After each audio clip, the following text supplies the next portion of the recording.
All right, today we are watching a video by Male Rima, otherwise known as Mujin. How VTubing's biggest grifter got bullied off the internet, the story of Elfinpsyop. I have absolutely no idea who this is. I have no idea about this situation. This is literally the first I've heard anything about it, is this video here, seeing that it exists. I'm very excited to learn about this. And the thumbnail itself is so great. It's just, whenever a thumbnail includes a community note, you know it's going to be good. I have no idea what's going on. I am very, very, I'm intrigued, let's say. And for those watching on stream right now, link is going into the chat. Please do support the original creator. For those watching on the highlights channel, I will be leaving a link in the description down below. Please do check that out. We appreciate the original creators here, as always, because they allow this video to exist. And Mujin Ian always Miles Chung is a, let's say... Sorry, I did not mean to actually start the video, but yeah. But yeah, Mujin doesn't really miss. He always does good content. I enjoy his stuff. So yeah, let's once again lose our Mujinity. Just a quick reminder that you're watching the highlights channel right now. If you want to catch these streams live or want to check out my more high-effort analytical content, consider checking out the main channel linked in the description. Election. You see, Ian would tweet daily. Okay, so he's probably not going to go deep into Ian Miles Chong's history, but he has been around for a long time. And most people on both sides of the aisle do kind of agree that, because we're talking about grifting, that's kind of the introduction here, but he is definitely a little bit of a whack job, where the thing that's the biggest red flag for me is that he used to be really, really far left, and then he completely course corrected and is now really, really far right. Usually when people bounce between political extremes like that, they're either just kind of searching for something to follow zealously, or they're a grifter. One of the two is usually the case. And yeah, again, he doing a complete 180, it just never hits right. Ian Miles Chong is one of those guys who did a complete 180, and it just rubs me the wrong way. We're talking hundreds of tweets, all centered on the topic of this election. The guy was acting like his life was hanging in the balance if the wrong candidate ended up winning. Also, when it comes to making political content and trying to play the social media game about political content, that's kind of one of the more effective ways of doing that. Like back in 2016, when Donald Trump won the election back then and was president for 4 years, a number of people actually were able to launch social media presences, but some of them actually did become careers, by basically being reply guys on both sides of the aisle. There are the people who would reply to him and hate him, and then there were the people who would reply to him and basically suck his dick. You get attention doing that, and if you really push for one political side, you'll attract a political audience, and political audiences are one of the easiest to really farm, honestly. In fact, he was so passionate about this topic that it even reached the owner of the website, Elon Musk, who retweeted and replied to his posts constantly. Okay, I don't think he's going to read it, so I'll read it. So let's get this straight. Most, if not all, of the individuals arrested for participating in the unrest, both online and offline, are being fast-tracked through the courts and given prison sentences of up to 3 years. Meanwhile, the few members of the far left who were also picked up are only having their cases heard months from now, once the heat has subsided and no one's paying attention, presumably. And then Elon Musk says, very obviously so, and crowds with machetes are not even being arrested, but one old man with a stick who didn't hit anyone and has no criminal record was put away for years. I don't know exactly what they're referencing, and also this is a political topic, so I'm not going to really comment on it because I have a no politics on YouTube rule. But also, Elon Musk is one of those people where he is interesting to me because I feel like he has this almost pathological need to be liked by people, to be adored, where he also can't accept even the tiniest bit of, like, negative association with his name. He wants a passionate following, but he's not always entirely capable of making that happen organically, and he feels like I think he feels like his baseline qualities are not enough, to the point where he kind of exaggerates certain elements of himself, and I think that ends up kind of making things worse. Like, for example, a while back he was kind of humiliated because he claimed to be one of the top Path of Exile 2 players. And what was really happening is he was most likely paying somebody to boost his account for him. And then when he actually played live, he showed that he didn't really know what he was doing. But the thing is, he is a gamer. Like, has been playing video games for a long time. He was known, like, people knew him on Quake back in the day, where he actually, like, people recognized him. They said, yeah, I've played Quake with Elon Musk.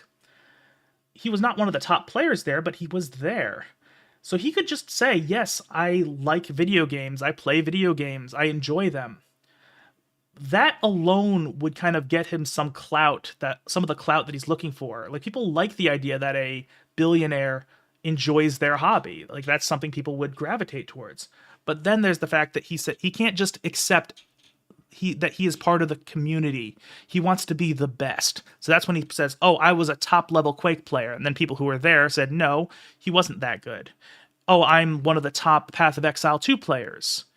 When he could realistically just say, hey, I'm busy, I don't have a lot of time, I enjoy Path of Exile 2, but I don't have the time to really put into it to be one of the top players, but I'm enjoying it. People would have respected that. So, I don't know. I think a lot of Elon Musk's political stuff is kind of in the same direction, where he was able to get a passionate following from really leaning on to the Donald Trump presidency. Except, here's the thing. Ian wasn't even a United States citizen. He was Malaysian, and he lived in Malaysia. He didn't have a green card. Hell, he didn't even have a US tourist visa. In fact, most shocking in all this, the guy had never stepped foot on United States territory before. That is actually wild, because I knew Ian Miles Chong was not American. I didn't know he'd never even been to America. That's wild. Although, another thing I will say is the recent update on Twitter that made it so you can actually see where countries are located. It's not perfect, but it is fucking amazing to see so many people pretending to be in some area, either the United States, or sometimes it's like Ukraine, sometimes it's anywhere there's conflict happening. People will pretend, and then you'll see that they're actually just across the world using it to try to make money. Basically, it is amazing. So many people are getting called out. It's so much fun, and yeah, I will agree. Older YouTube definitely had less of a political bent towards it. Although there were still politics. It was just it was flavored a little bit differently, and also in general, I don't like political slop content. I prefer actual thoughtful political analysis, where even if I disagree with somebody, I can still kind of appreciate their perspective. So whenever I do watch political content on YouTube, it's from somebody like that. And that is not the majority of it nowadays. Not once in his life. And yet here he was, shamelessly quote tweeting things like multiculturalism will tear our country apart, and saying, and so get out of our country. And he's actually saying, like, our country as if he's an American. That is actually wild. That's right. They need to get out of our country. Bro, what do you mean our? What? Or how about, I refuse to be governed by an Ugandan named Zohran Kwame Mamdani. Get out of my country. What do you mean your country? Excuse me. Yeah. And also, he's also implying that he is a New York City citizen too, because I believe Zohran Mamdani is the mayor of New York City. Or is he the governor of New York? I actually don't know. But either way, it's just, yeah. LARPing as a person from a different part of the world has always been really cringe to me. Like, come on. You can say the things you want to say without pretending to be someone you're not. The thing with Ian, if that's even his real name, is that he was the perfect example of a grifter. Someone who pretends to believe in something while not giving a shit about it, all to benefit directly from it, whether financially or by other means. And let's not forget, as I've said earlier, where I don't know that he's going to... He may go into it, I'm not sure, but back in the day, like over a decade ago, Ian Miles Chong was very much on the significant left. Like, he was what would have been called at the time, he would have been called an SJW, like back when that was a term people still used. Like, he was the lefty feminist type before completely 180ing into right-leaning stuff. I think he ended up switching around Gamergate, or just post Gamergate, and now he's completely like far right character, or caricature really. So I think he's kind of always been like this. He'll just pick a side and try to really lean into it, which is something that a lot of That's a very commonality. That's a common thing when it comes to creators who flip flop like that. If you see somebody on an extreme political area and they have previously been in a different extreme, be very skeptical of their intentions. And he sure as hell did. Not only does he have 1.2 million followers, he also lives in the United Arab Emirates, a country that's significantly more expensive than his home country of Malaysia. So why am I telling you all this? Well, it's simple. Okay. For as long as so many of us can remember, a grifter only took on a few different forms, whether it be a politician or someone extremely rich, people of power. It was a known fact that these people changed their politics based on the highest bidder that was filling their pockets. But today, we live in unprecedented times where just about anyone can become a grifter and benefit directly from it. It's not a... Yeah, that is true, because I will say it's easier nowadays, for both good and bad, for anybody, any random, to get notoriety. It is so much easier to be a no name and have people know who you are. Like, even take me, for example. I'm still pretty much a nobody, but I'm just some random guy from New Jersey who grew up in a middle-class household and now works in a warehouse, and yet 7,000 people know who I am and have seen something I've created, where one of my videos has almost 500,000 views. So, like, 100 years ago, that would have been fucking impossible for somebody like me to do. Nowadays, it's easy to, again, get people to put eyes on you. And on one level, that's great, because I think it's great. Like, nowadays, you don't need a record label to be a successful musician. But at the same time, you get con artists, essentially. Privilege reserved for the people in power anymore. This means anyone can be a grifter, even if it was a severely alcoholic mess of a VTuber. You see, boy. from the first day that Elfinpsyop started streaming... Okay, I actually really like her model. That looks really nice, actually. I like the designs of it. Because one thing I have said in the past is that when it comes to VTubers, female VTubers specifically, most designs go into one of two directions or some mix of the two, where it'll be either cute or sexy. I like, and this is a cute model, but it also kind of looks a little bit gremlin-y. And that's something I think is a bit of an untapped market as far as VTuber models go, where I think there should be more female VTubers who look absolutely fucking insane. Targeted a very specific demographic. Males who would typically share the same ideologies you'd find on 4chan, who love edgy humor, dislike minorities, and most importantly, never receive female attention. All she had to do was post slurs and insults directed towards minorities every day, all while acting as edgy as possible. Yeah, let's see.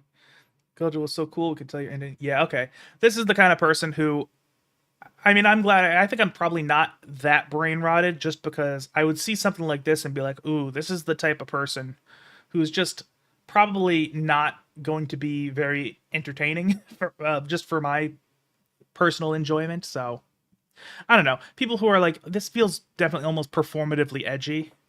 It's just, it's not the kind of thing I enjoy. And through this, she was able to attain over 100,000 followers in less than 2 years. But that's not pretty all. impressive. She was also able to make close to 6 figures in those 2 years by building very unhealthy relationships with those viewers who get no female attention. Like, that's one of those things I say, is parasocial relationships are a very dangerous thing, but they're also a very profitable thing. And that's one of the reasons I am kind of happy that as a content creator, I'm a dude. Because even though I can never actually like farm parasocial people as easily as a woman would, because the majority of YouTube viewers, especially in my spaces, are men. So that means as a dude, I'm not going to be able to use sex appeal as a real marketing tactic. Might negatively impact growth, but at the same time, I'm probably not ever going to have a stalker who believes that they're meant to be with me. So that's it's a trade-off there. So, but yeah, farming parasocial people is not an uncommon thing because it unfortunately works. For example, calling those viewers on Discord and starting to touch herself without them knowing as they were talking. Oh boy. And that's not even the worst thing she's done. I mean, she was literally posting, knowing as they were talking. I want to see what that said. And that's not... Does anyone want to buy my blanket I use to hump every day for money? I need money for rent. Thanks. Oh boy, that's just... Okay, yeah, that's basically the gamer girl bathwater strategy. Again, that's one of those things where, hey, honestly, it's probably free money, but at the same time, I don't know. Not even the worst thing she's done. I mean, she was literally posting audios of her gooning to her general chat in her Discord server, boy. accessible by anyone. Is she gonna, okay, oh, but this of course is had its play massive benefits. Oh no. Elfin was Okay, so successful thank God, because I would have been worried about TOS issues. Oh boy. doing this. She was so unstoppable too, invincible to all sorts of criticisms, that you even had bigger and more viral VTubers. Just, this is such a funny, it's one of those things where the crazy thing is that this person's probably somewhat serious. I mean, they're being comedic, but like, this just seems like the kind of thing you would create to make fun of this kind of person, because it's just like, you know, the hinting at the slur in the captions, then a feminine appearance, who again, this could be a woman, could be a femboy, you know, you never really know nowadays, and then the kind of disheveled background as well. It almost feels just constructed. YouTubers tried to emulate her, try to copy her. That's how dangerous her influence had become. But that would all be until December 2025, when demons from her past would catch up to her and expose to us all that she's actually one of those minorities that she insulted daily. Honestly, many such cases. It is not uncommon for people in this kind of position to actually kind of be exactly who you think they wouldn't. Like, if you guys remember, there was a VTuber group, their whole kind of identity was around being performatively edgy. They were called VTards, which they're done now, so I'm not worried about them kind of gaining notoriety from this. But they were just one of those things who were performatively edgy, and one of the characters was Nachisu Miku, which is basically a Nazi version of Hatsune Miku. And I mean, the person was very clearly using a voice changer, and you know, they would just drop gamer words on stream, all these kinds of things, espouse Nazi ideology, that kind of thing. And then it turns out it was actually a Jewish dude. So this honestly does not surprise me. It would turn out that she is Pakistani. This is where her entire life falls apart, as her simps try to grapple with the fact that she is a minority. But of course, it doesn't end here, because she might have committed a pretty serious crime that made her eventually want to delete all her social. Okay, so she actually did crimes, because that's one of those things where even once you're kind of been exposed like that, sometimes you can kind of still make it work. To scrub the proof. And yes, it involved a minor. This is one of the more uniquely disturbing. Yeah, that's one of those things. I always say that most controversies online can be tanked. That is one of the few ones that oftentimes cannot be tanked unless you have such a rabid following already that they don't even care. But yeah, doing stuff with minors is one of those things that can actually destroy your career on its own. To scrub the proof. And yes, it involved a minor. This is one of the more uniquely disturbing videos I've ever made. And word of warning, throughout all of it, you'll lose hope in humanity multiple times. Oh, great. So before we get started, I thought have I'd a whole lot get of the hope good to news out of the begin way with. first. I was able to achieve a very cool goal of mine. Hiring my artist Wang full time. Oh, yes, that's cool. The same artist who makes illustrations of me all the time and who also made my VTuber model. Honestly, this good was for all him. thanks to your guys' support and, of course, Stacked. It's a creator platform that aims to rival other sites like Patreon. But instead... And I will say, I am not familiar with Stacked at all.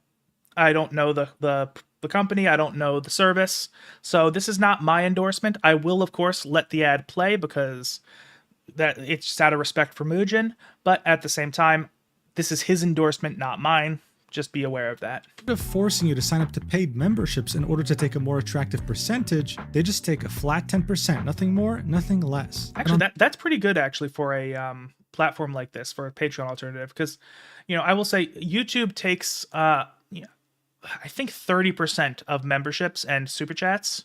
So that is a pretty significant percentage. I know they take 45% of ad revenue, but that's a little bit different. I choose YouTube stuff just because of the convenience of it all. And also I wasn't a fan of Patreon, how they were doing certain things. There was one creator that they just kind of unfairly banned for absolute bullshit reasons, and that put a lot of stress on him.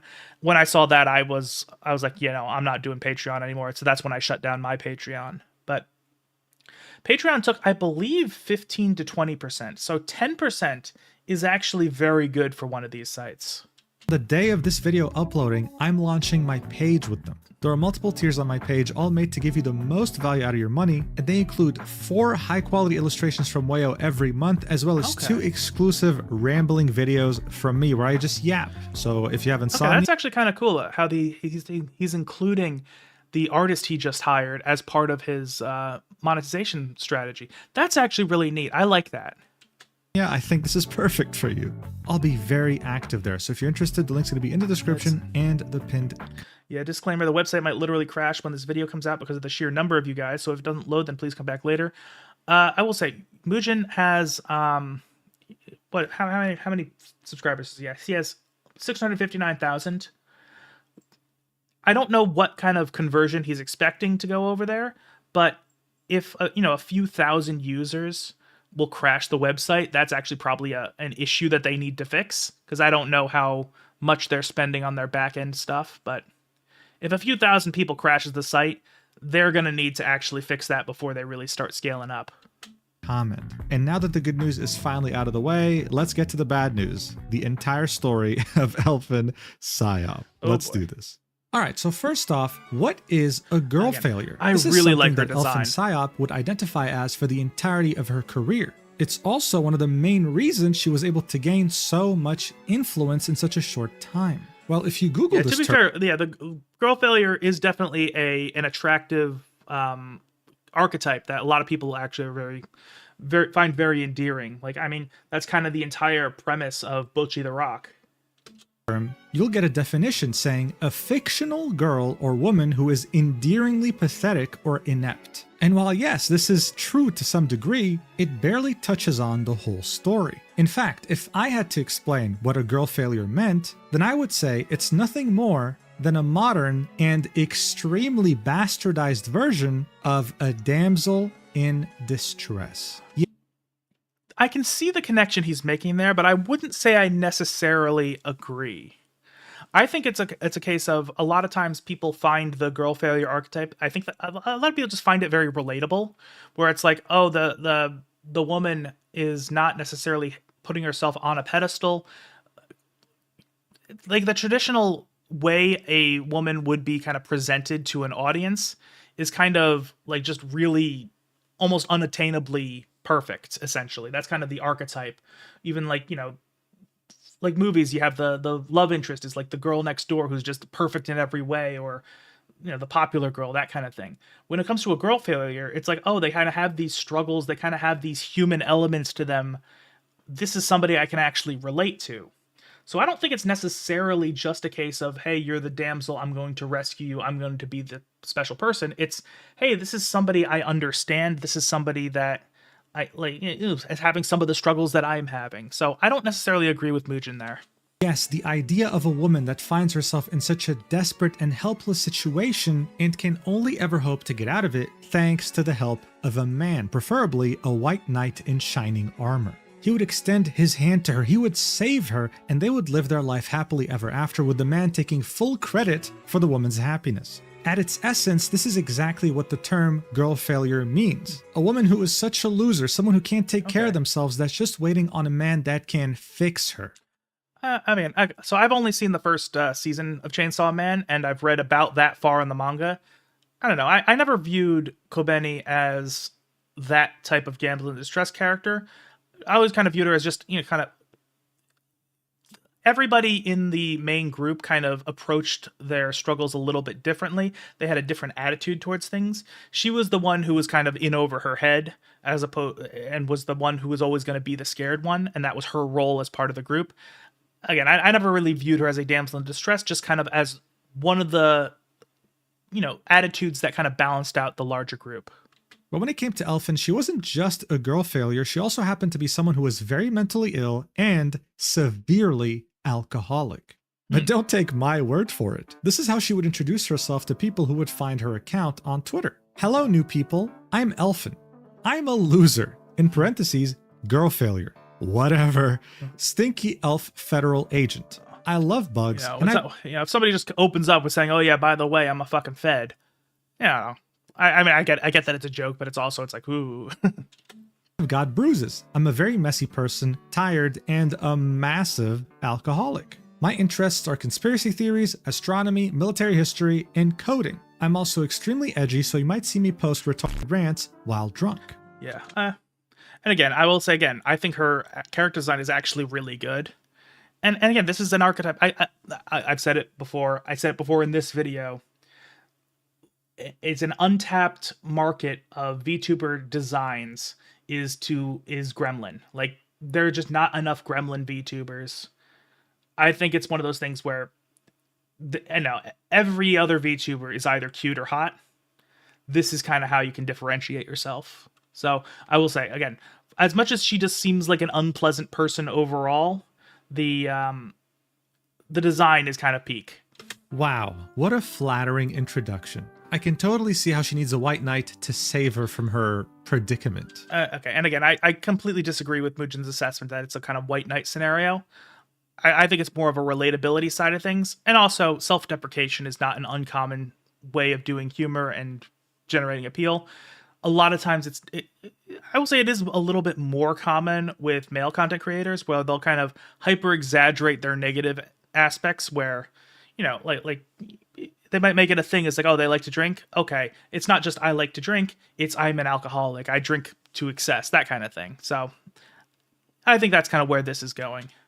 But other than her making alcohol her entire personality and being a very clear example of what a pick-me girl is, you'd probably never guess that this person started streaming in February of 2024 and by mid-2025 had over 100,000 followers. That is... Yeah, that is a impressive level of growth in a fairly short time. Yeah, and also the Sam Hyde banner is kind of getting me. So how the hell did she manage to become so big in such a short amount of time while having an extremely loyal community that would practically die for her? Well, it involved a multitude of different factors. One of the first factors is that she was edgy, like extremely edgy. It's as if she was competing for the Edgy Olympics and wanted first place. Yeah, and I will. One of the things I do say is that this edginess does seem performative to me. It seems like she's just trying to be edgy for the sake of being edgy. That being said, I do think a lot of the internet nowadays is a little bit too safe. Like people are kind of a little bit afraid to kind of have that kind of edgy bent to it. It's at the point where a lot of times I'll be watching a big YouTuber and it'll be like a breath of fresh air when I see them swear uncensored, which is like that's actually kind of ridiculous. I don't know. I kind of wish there were parts of the internet that had that kind of old edgy grit to it. So I can see why a lot of people probably feel the same way, and they'll kind of gravitate towards someone who is being unapologetically edgy. Although, again, I think this is kind of performative in that sense. Like, I like edginess when it's natural, essentially. Not when I'm just going to say the most insane thing that comes to my head.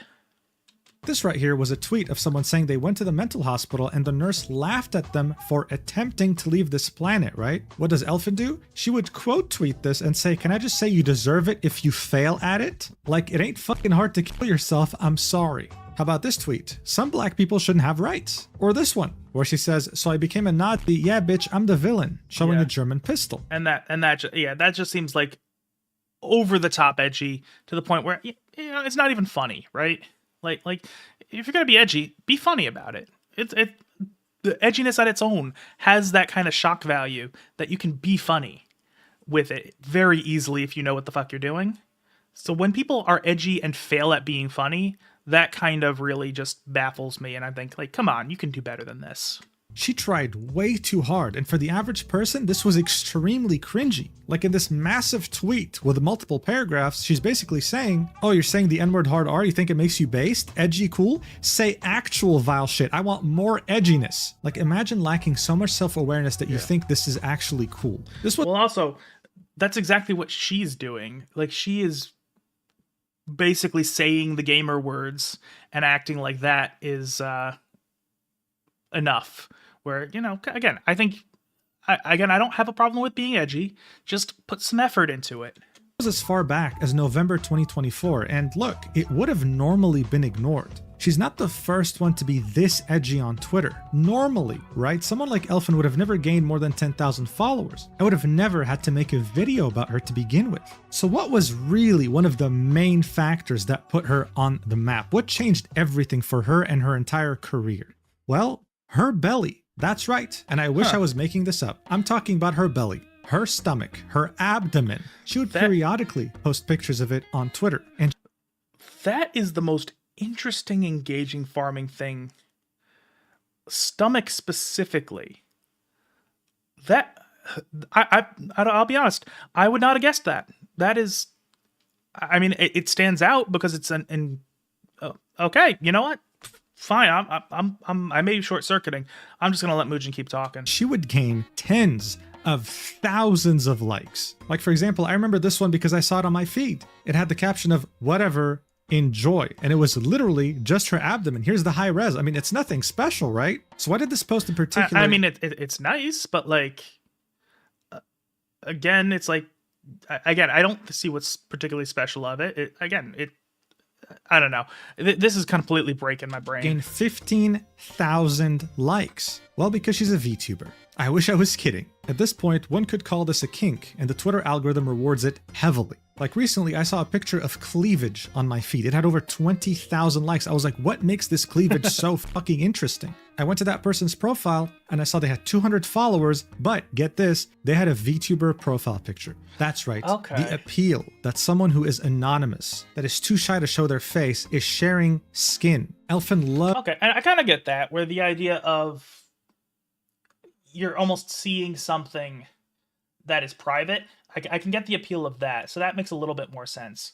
Although I think a lot of people are also kind of, when it comes to VTubers specifically, when they see actual pictures of them and they're actually like genuinely attractive in real life, I think that almost kind of adds to the fantasy for some people, where I think part of it is in the back of their minds, they always kind of imagine that the VTuber they're gooning to is actually just some like, just very, very unattractive, and that kind of, ruins the appeal in their head. So when they see that they're actually attractive, that's kind of like, oh yeah, this kind of removes that mental block for a lot of them.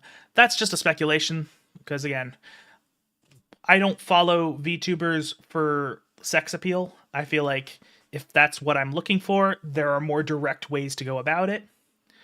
But that's just my guess. Loved the attention this brought her. So as I said, she would post this periodically, and every time she would gain so much attention on her profile. It's insane. But it doesn't simply end here. After the horny guys would follow her because she has a nice looking belly, they'd start seeing her other tweets, her girl failure tweets, where she would say things like, another thing that annoys me is just, I feel like this is intentional, but she types like she has Parkinson's. Okay, and the more I look at it, the more it's actually like worse, because some of these things look like the kind of typos that I would make on like mobile, because I'll fucking fat finger the shit out of the keyboard. But also, it's just, I don't know, I can't leave these types of mistakes in for me. It just bugs me way too much. Also, the complete lack of capitalization, which again, if she was doing something on mobile, it would automatically capitalize these things. The punctuation is all fucked as well. Just, I don't know. And also the period, then the comma, that really bugs me. This was one of those things where clearly I was not the target audience for this person, but like this alone would have been so annoying that I'm like, I can't fucking deal with this. Like it might be just a weird thing of me, but that would actually just prevent me from following this person, because it would annoy me way too much. I'm 20. I've never had a boyfriend. I'm a virgin. I've never kissed, fucked, or anything before. I hate myself so much. This is such a terrible situation. Look at this post, for example. Oh, Legit boy. just gooned, and it looked exactly like this. I'm fucking literally her. I stink right now. I'm gonna kill myself. I'm so upset. I wish I fucking had real life friends. I should be out hanging out at a bar right now. Yeah, this is one of those things where it's definitely performative, because this has kind of become her brand. But I will say, sometimes some people are like actually genuinely venting when they're like this, which it's hard to tell the difference sometimes. This post, posted on December 14th, 2024. Also, I noticed that it is, whoever took this screenshot has liked and bookmarked this. So that makes me, raise a couple eyebrows. I don't know if this is a screenshot that Mujin took himself. If so, buddy, I'm watching you. would have over 2.9 million views and 85,000 likes, as well as 1,000 comments and 28,000 bookmarks. That is wild. This is one of the most pathetic posts you can imagine, and there it is, going viral. She'd post something like this every single day, and it all goes back to the whole damsel in distress phenomenon that I was talking about earlier. She was a VTuber who only had male interests. She was edgy, again, racist, I think it's, again, I'm probably going to be saying this throughout the video. I don't think it's a damsel in distress thing. I think it's a relatability thing. It's like, hey, it is, somebody is much more approachable when they have problems as opposed to being, again, unattainable. Seen as based by some people, and she had a nice looking belly, which makes people's imaginations run wild. They think if it looks that good, then her face must look amazing too, the rest of her body as well. But the cherry on top is that even though she's all these things, she also happens to be a girl failure. She's someone who hates her life. She has no friends, she lives alone in the UK as a student, and the cherry on top was that she was a virgin, guys. She was pure. A witch could use her tears to make a potion, and she was just waiting for the right guy to fix her and wife her up. She understood this. Okay, I wouldn't be surprised if that was some of the appeal, but I don't think it's as all-encompassing as Mujin is making it sound.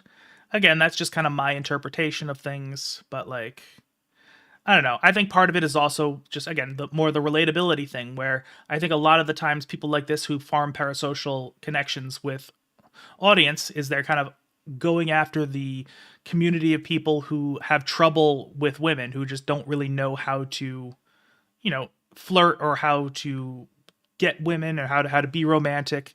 And so they themselves might not have a lot or any sexual experience. And that can be, you know, a relatable saying, oh, this person is also struggling in the same way. They kind of have the same kind of feelings that I have. That's my guess. Very well. But even though this was all a very elaborate plan to begin with, she still managed to take it to a very worrying next level. And that would be when you would take the next step to join her Discord. Her Discord is exactly what you would expect. Okay. Elfin's been mostly quiet in the server today. She's embarrassed about how hard she was horny posting while drunk last night. I refuse to believe she was embarrassed in any conceivable way. The stuff she has seemingly posted sober is probably worse than anything she posts drunk. Doubting you as part of the gig, Fed girl. Stop trying to gaslight us. We're not talking about that. How horny was it? Okay, yeah, this is definitely like kind of pretty clear like parasocial farming. So would spend a worrying amount of time on there. She was practically chronically online, and anyone could pretty much talk to her. Most conversations revolved around two things. The first one being about racism, and the second one being about her being a massive gooner. Racism and gooning. That is a combination for sure.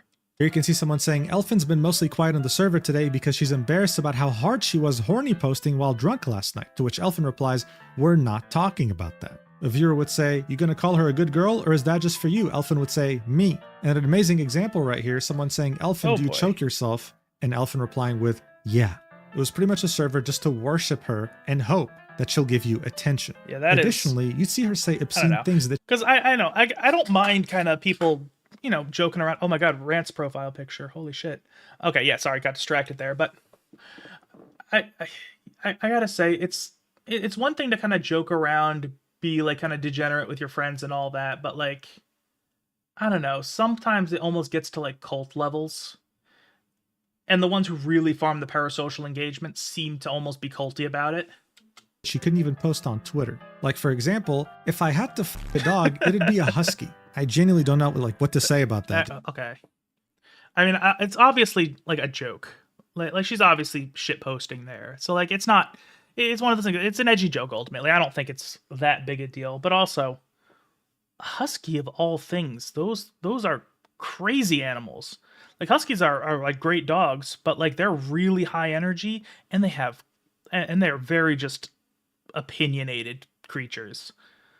I don't know. I feel like they're one of the crazier dogs to pick if you had to fuck a dog. Like I genuinely, I mean, I'm speechless, but I wish things ended here. Elfin would take this parasocialism that she had built in her Discord server to a level that no other VTuber had. If he's gonna play it, I'm a little scared because again, it's not something that's gonna bother me, but at the same time, I don't want YouTube to take issue with this video. Mujin's got the multi-100,000 subscriber protection bubble. I do not. Ever taken it to, especially if they were the same size and influence. During her career, she would post He's just hanging this as like 11 different audios. Again, he's just holding this audio here. It's like a fucking sword of Damocles. Like, is he going to drop it and just hurt our souls or not? He teased us before, and he's doing it again. I don't know if he's actually going to pull the trigger or not. Of her literally gooning with a vibrator. And get this, she wouldn't like post them in a private channel with her top donators or whatever. No. She would post it in general, in the channel that anyone who joins the server has access to. Now look, I'd love so basically OnlyFans Lite to this clip in particular because it is so ridiculous, but you can literally hear a vibrator in the background, okay? So instead, I'll reenact the first 10 seconds for you because it is gonna reenact it? Okay, this is gonna be fucking funny. The most bizarre things I've ever heard in my entire life, and I mean that. She goes, eh, in the most like lolly voice possible. Then she says, if there's any Slavic guy out there that wants to marry me and kill N-words hard R, I want to murder all N-words hard R. And I'm telling you, during the whole thing, you can hear a vibrator going bzzz in the background. Like, bro, what are we doing here? Like, what is... Honestly, I think Mujin's description of this is funnier than the actual audio. Like, cause the mental image I'm conjuring is probably pretty similar to what the original was, but like, I feel like the fact that I'm having it come up in my imagination is what's really just selling the funny bits. Like, again, it's one of those things that, like, if you were making something as a joke, this is the kind of thing you would make. This is like to make fun of people.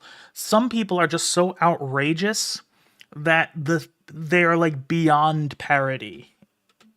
My life. What the fuck is this? That already tells you a lot about who this person is, right? And of course, if you were to confront her about this, she'd say, oh, I don't remember. I was drunk. I'm an alcoholic. It's my entire personality. Yeah. And now you might be making the mistake of thinking, Mujin, all right, I get it. I get why she had so many followers and I get why she made so much money. And I mean, buddy, do you really think I was going to let you go that easily? No, because now the fun... granted, yeah, this is an hour and 23-minute video.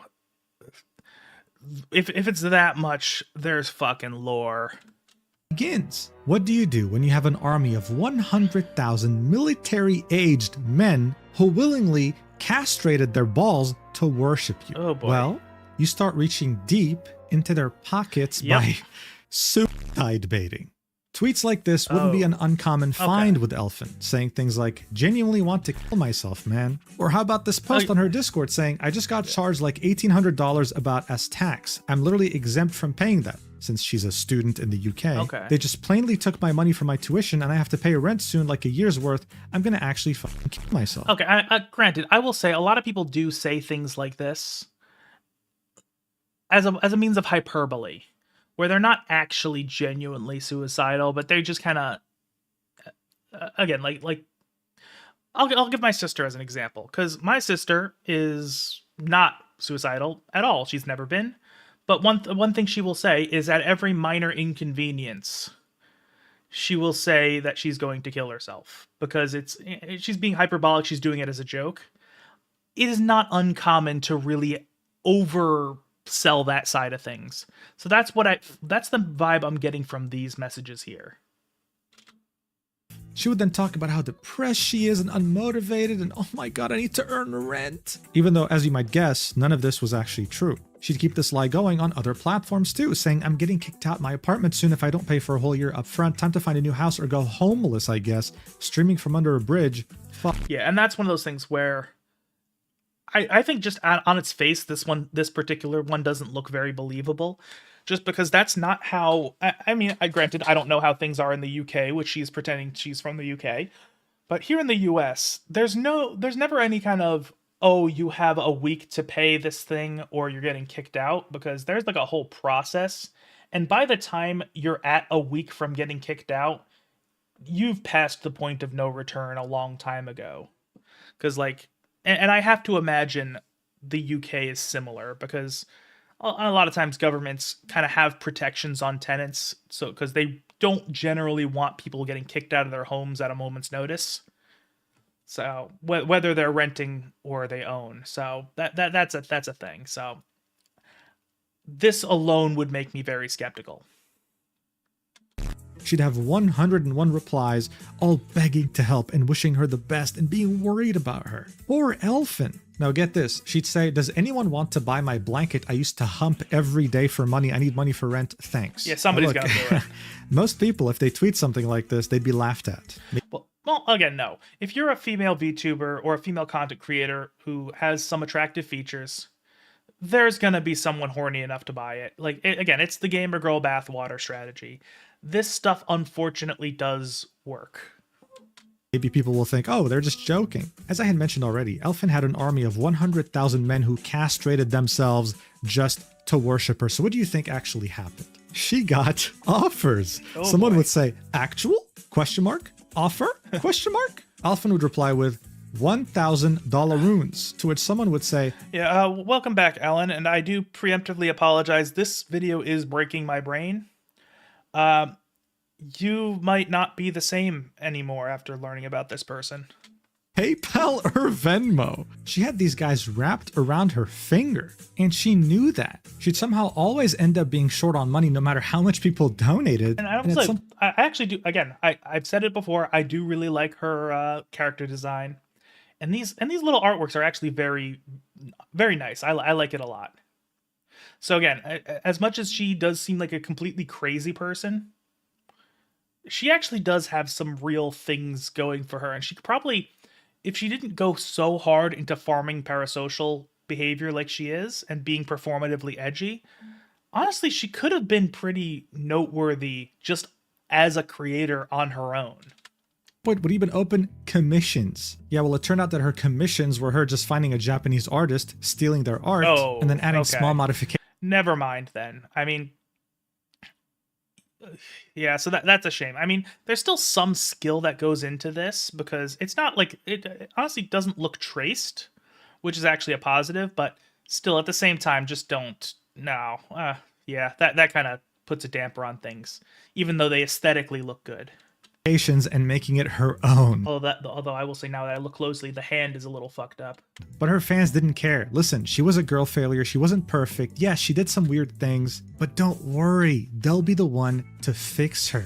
So chill. Elfin had essentially done what no other edgy VTuber could have ever hoped to achieve. She said some of the most vile, racist shit known to mankind, all while having a massive army of simps supporting her. Yeah. God, I mean, she must have felt invincible. Like she could do... Again, I get it's kind of one of those cases where I think she kind of girl bossed too close to the sun, where she basically just, again, if she toned it down a bit, didn't go as into the deep end as she did, again, I think she could have had a lot more permanence.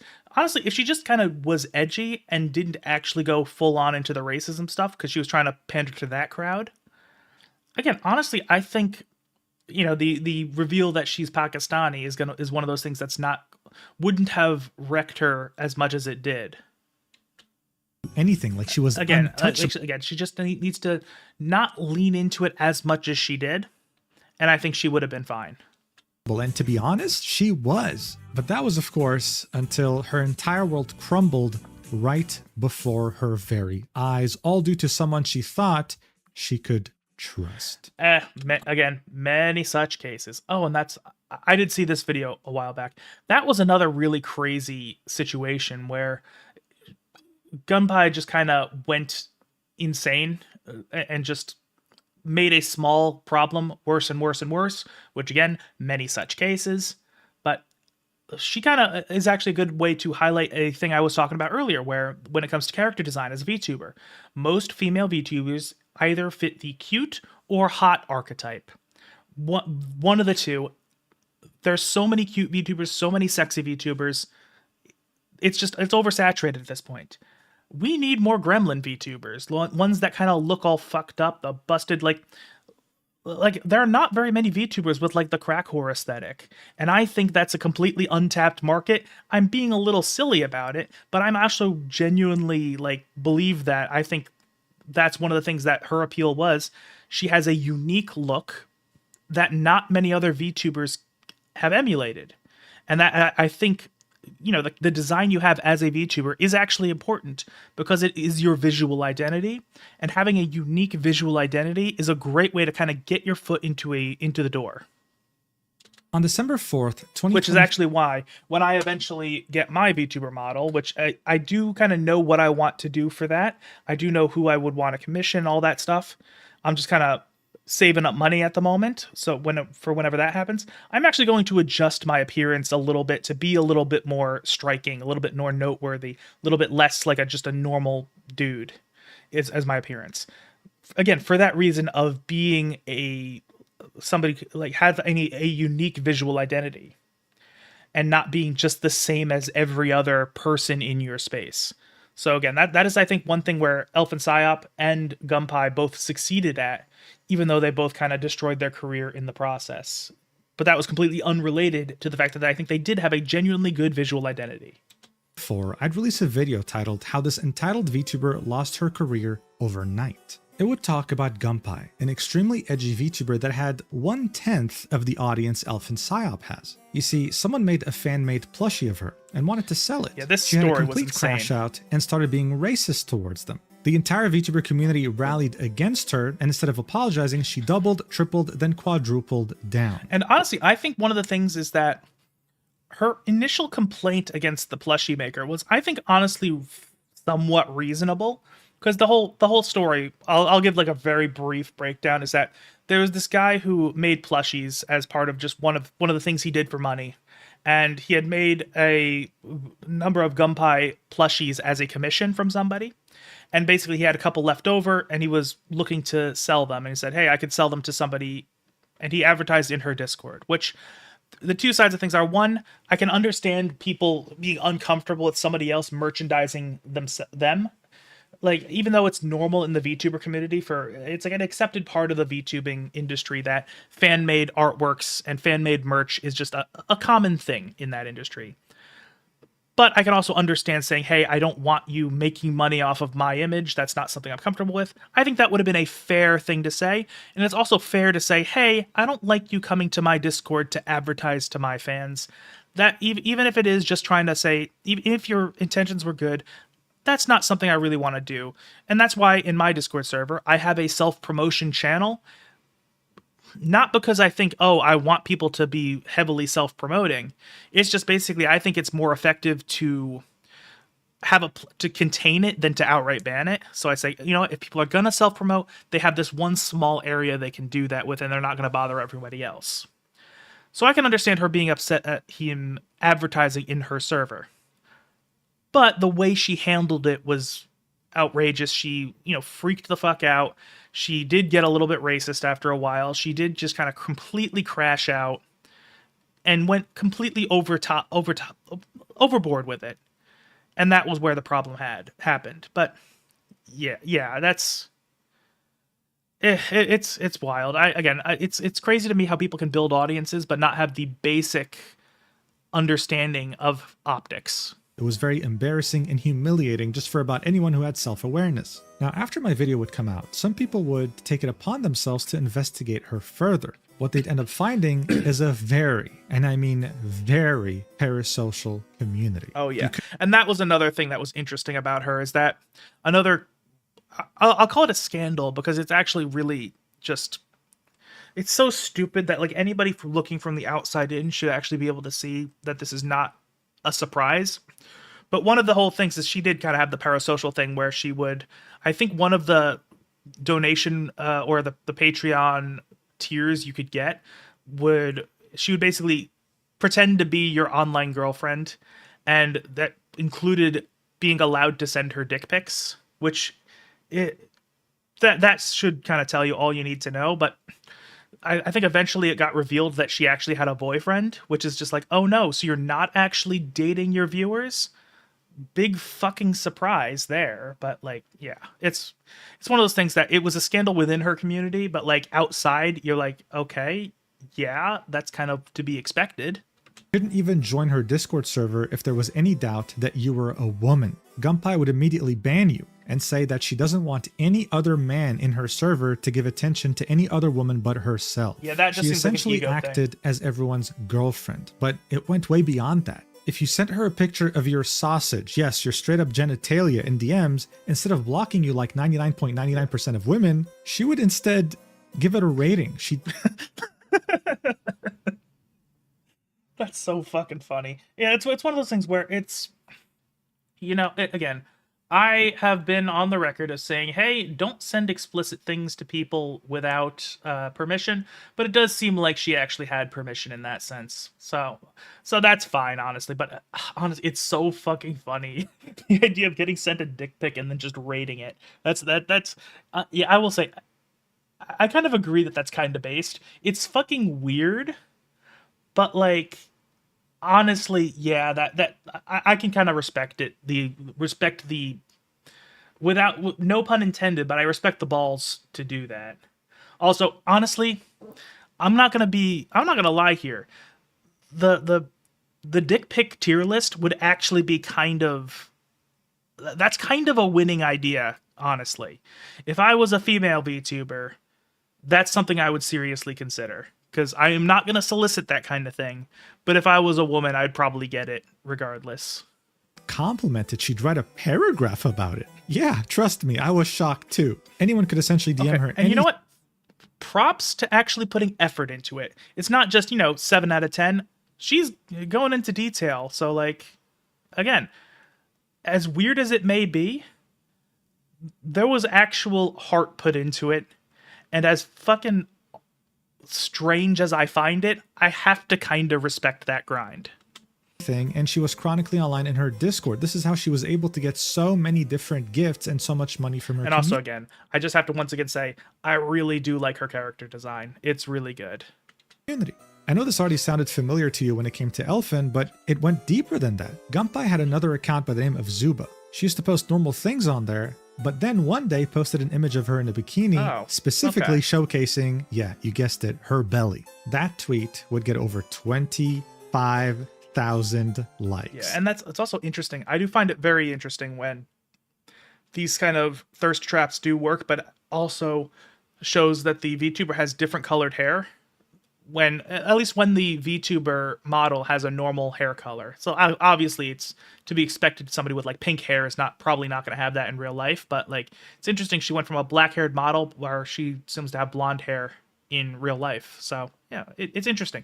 I always wonder kind of what level is going to cause a disconnect with your audience, because I think that's one of the reasons, aside from the privacy that a lot of VTubers don't show their face, is because most VTubers don't look like their models, so that when they're you see the person behind the model, you see two different images, and that can kind of, I imagine that might cause some sort of dissonance inside viewers' heads. I don't know though. Granted, I've shown my face and I don't look anything like my PNG tuber model, so who knows. Yeah, I agree. And that's one of those things where when it comes to online stuff, it is hard to get a sense of real scale. Yeah, and like it really does blow my mind. And that's one of those things that's actually something that smaller content creators should actually remember when they're disappointed about their numbers. Because like, you know what? Even if 100 people have subscribed to you, think of putting 100 people in a room together. That's a lot of people. That's a lot of people who have found you and decided they want to stick around and they're curious about it. And that's when, when I think of that and think of how well some of my videos have done, even though, I don't have any kind of massive, crazy, outrageous breakout videos. But, I have, I think, 3 videos in the 6 figures. That's insane to me. Like, that's cool. So, yeah. And again, 25,000 people. Online, it sometimes doesn't seem like a lot, but it is a large number of people who have taken notice of you. And that's when she would decide to make a VTuber, knowing she can take full advantage of that. And she did. She was practically invincible. That whole backlash about her being racist, my video coming out, nothing affected her at all. But her career still somehow ended. Yeah, I'll also say, I think with Gunpei's situation, a lot of it was, again, it was of her own making, where she just kind of made things worse. She took a minor scandal and made it worse. And that's kind of how that kind of blew up in her face. But ultimately, even with that, I do think her scandal was one that's could be easily tanked. Again, I said in the past, most online controversies are survivable. And honestly, most of them are survivable with few to no long-term effects. It is a very small number of things you can do that on their own will destroy an online career. What Gunpei did was not one of them. You know why? Well, it turned out she had a boyfriend. Yeah, that's what I said. Again, it's like one of those things. Do they not think that their content creators are going to have actual things going on in their life outside of their thing? Like, do they really think that they're actually dating her? Like, I don't get it. It just blows my mind. You tell your community that you're their collective girlfriend, and that turns out you had a boyfriend behind the scenes, you lose all your fans. It's just that simple. When this was revealed, she would scrub her YouTube channel, delete her Discord server, and deactivate her Twitter account. She would briefly reactivate it later and sell her entire model and assets for around $2,000. Yeah, that's kind of wild. It's one of those things where the thing that gets me is, while I do think her character design is very good, I actually do really like it a lot. Selling it for, let's see, so a model, a mascot model, so essentially 2 models and a PNG tuber and some artwork for $2,200. That is a lot.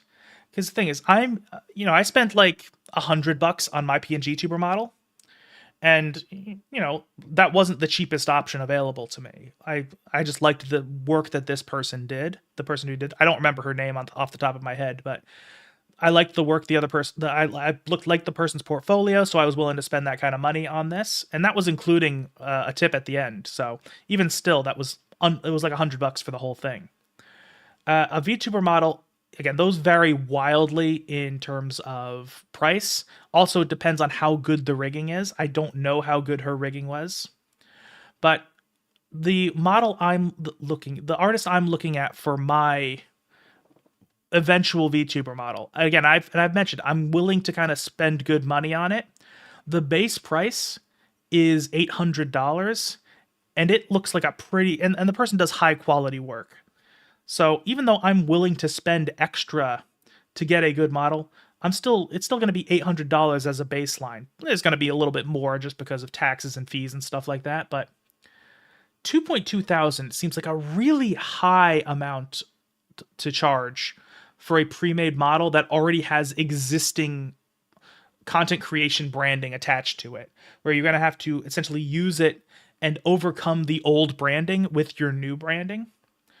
It does not seem like something that is worth the price. So I don't know. And let's see. Reminds me of that one star that got a 10K donation from a fan and got a hug and a selfie. I remember that.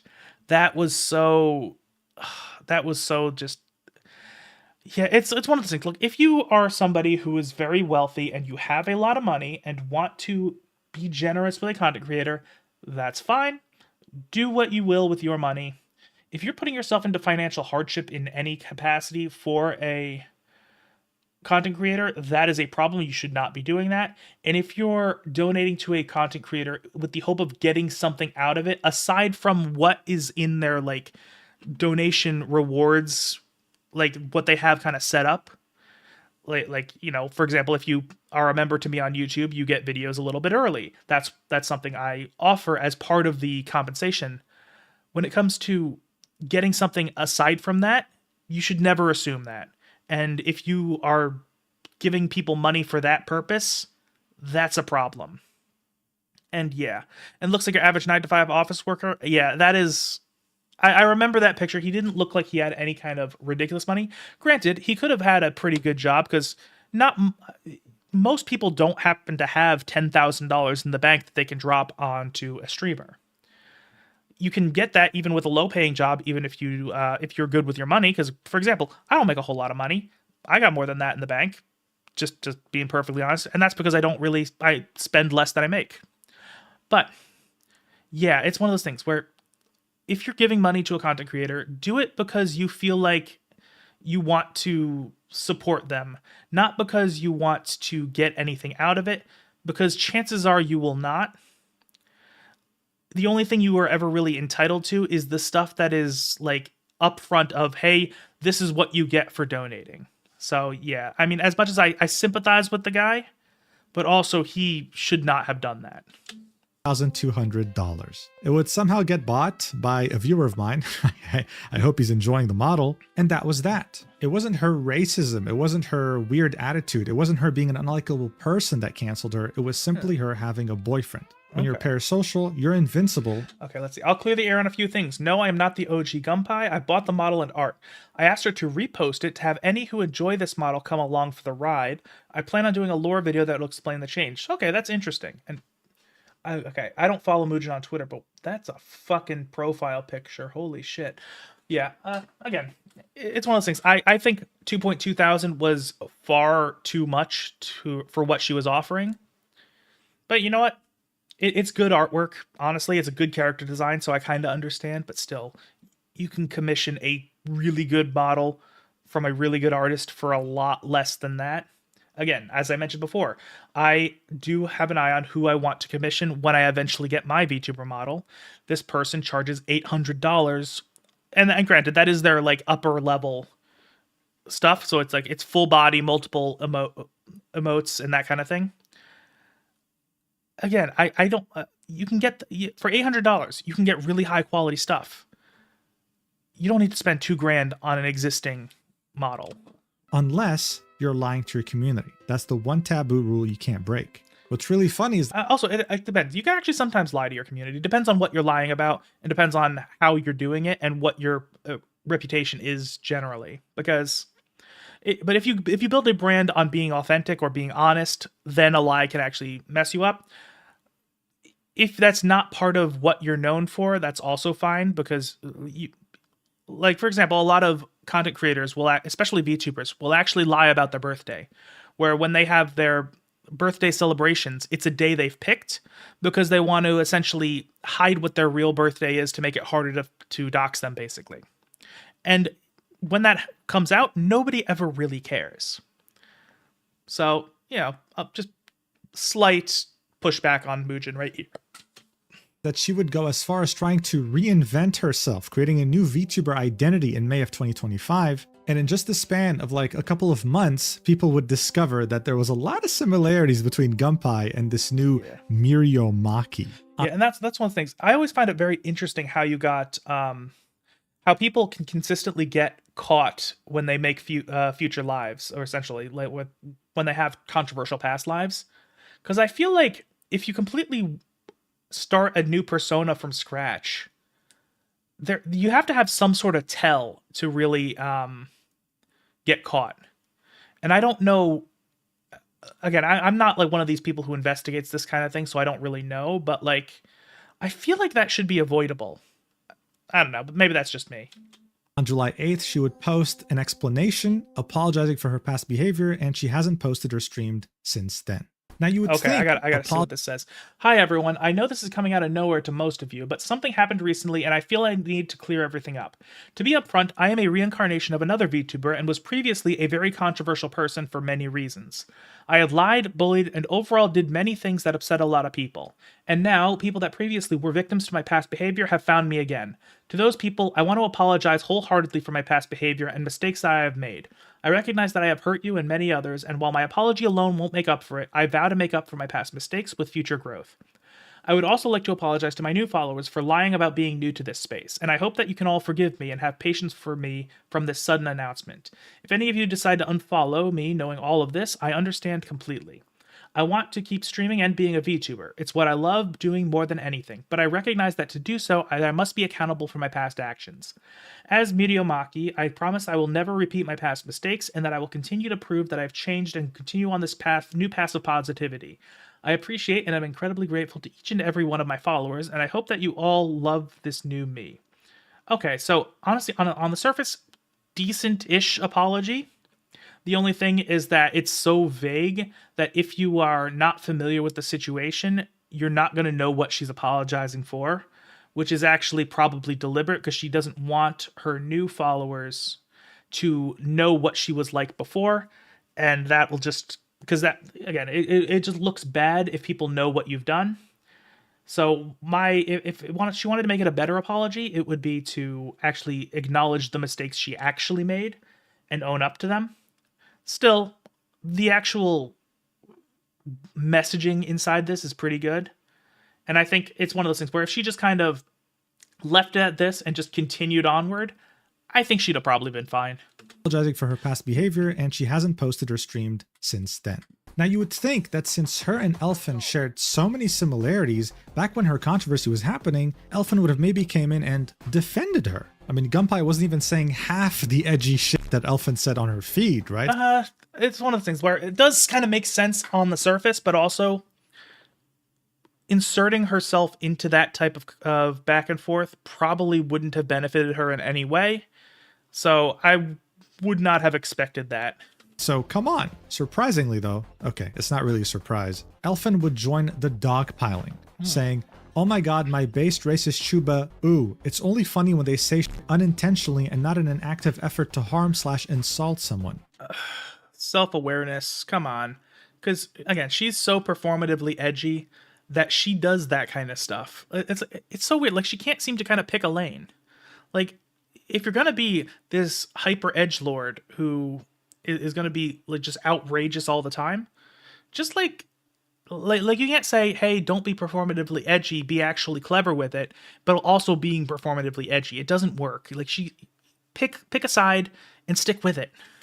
When did we lose sight of what's actually funny? And again, because like on the surface, I actually do kind of agree with this perspective here. I do agree that generally speaking, my kind of rule when it comes to edginess is generally everything is in theory acceptable. That being said, the edgier that you are, the more offensive that you are, the funnier you have to be in response. Like the bar gets higher the more edgy you go. But if you're funny enough, just about anything is acceptable. That being said, Elfinpsyop is just not consistent with it. So look, this tweet makes absolutely zero fucking sense, okay? This is just Elfin being the typical pick-me, seeing that someone's being hated and trying to profit off of it. How? Well, it's simple. Gunpei had a lot of parasocial fans, so Elfin clearly wanted some to come to her community. That is actually a good point, where if somebody is parasocial and kind of blowing up, like in a bad way, they're kind of degenerating, sometimes you can get the disenfranchised followers to latch onto something new. So actually that does make a lot of sense. Instead. But above all, she wanted you to know that she wasn't a grifter, okay? She was a real girl failure. She was somehow taking the moral high ground. I'm not fake like you, okay? I'm authentic. I'm as real as it gets, and I know what I'm doing. And that's the attitude she always took when she saw someone doing something similar to her and getting canceled or getting into trouble. Yeah, and again, I think it goes into what I was talking about earlier, where she kind of, as I described it, as she girl bossed too close to the sun, or maybe she girl failured too close to the sun, where she's, again, leaned into it a little bit too much to the point where, yeah, just kind of one thing going wrong leads it all to collapse, when just kind of pulling back a little bit would probably have let her weather the controversy that broke her.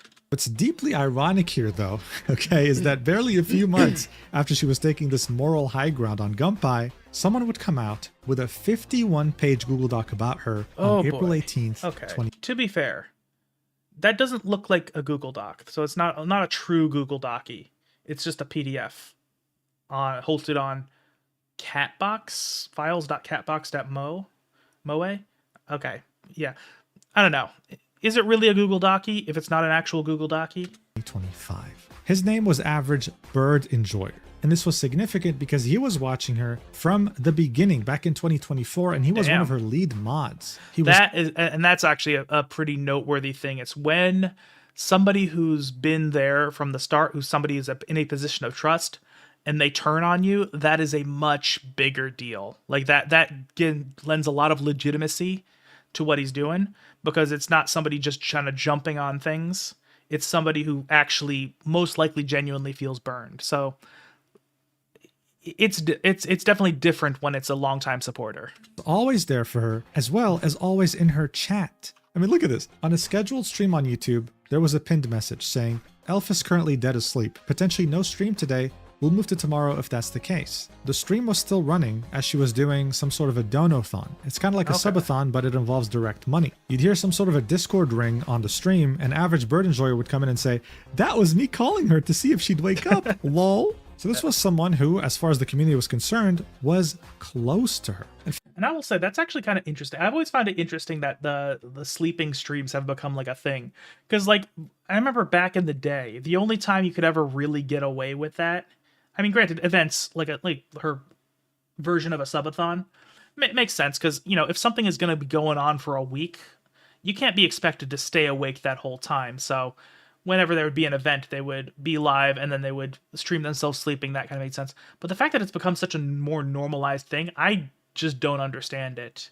Unless you're doing like the fish tank thing where you are sleeping and then people can pay money to try to fuck with you. That makes a little bit more sense to me. But you know what? If people are finding success with it, who am I to tell them not to? In fact, the guy wasn't just actually, damn, $10,000 for her donation goal. That's pretty good. just close, okay? He was borderline insane. At some point, Elfin would be streaming and she had a donation goal for PC funds set at $100. Average bird enjoyer would come in and donate. In one payment, $10,000. Wow. That is, again, it's one of those things where if you happen to be stupid rich, that's one thing. If you're not stupid rich, like if that's not like pocket change to you, you probably should not be dropping that on a content creator. Probably, and most likely because he thought he could be the one to fix her. But here's the deal. He wasn't the only one. The document that Average Bird Enjoyer wrote was 51 pages long, and it involved 6 people total, including himself. Crazy. But are we actually going to bother diving deep into this mess? Hell no. Honestly, it's so pathetic, it's not even worth doing that. I'll just sum it up for you. In a nutshell, Average Bird Enjoyer had spent over $50,000 on Elfin in the span of like less than a year. That is fucking crazy. Like, holy shit.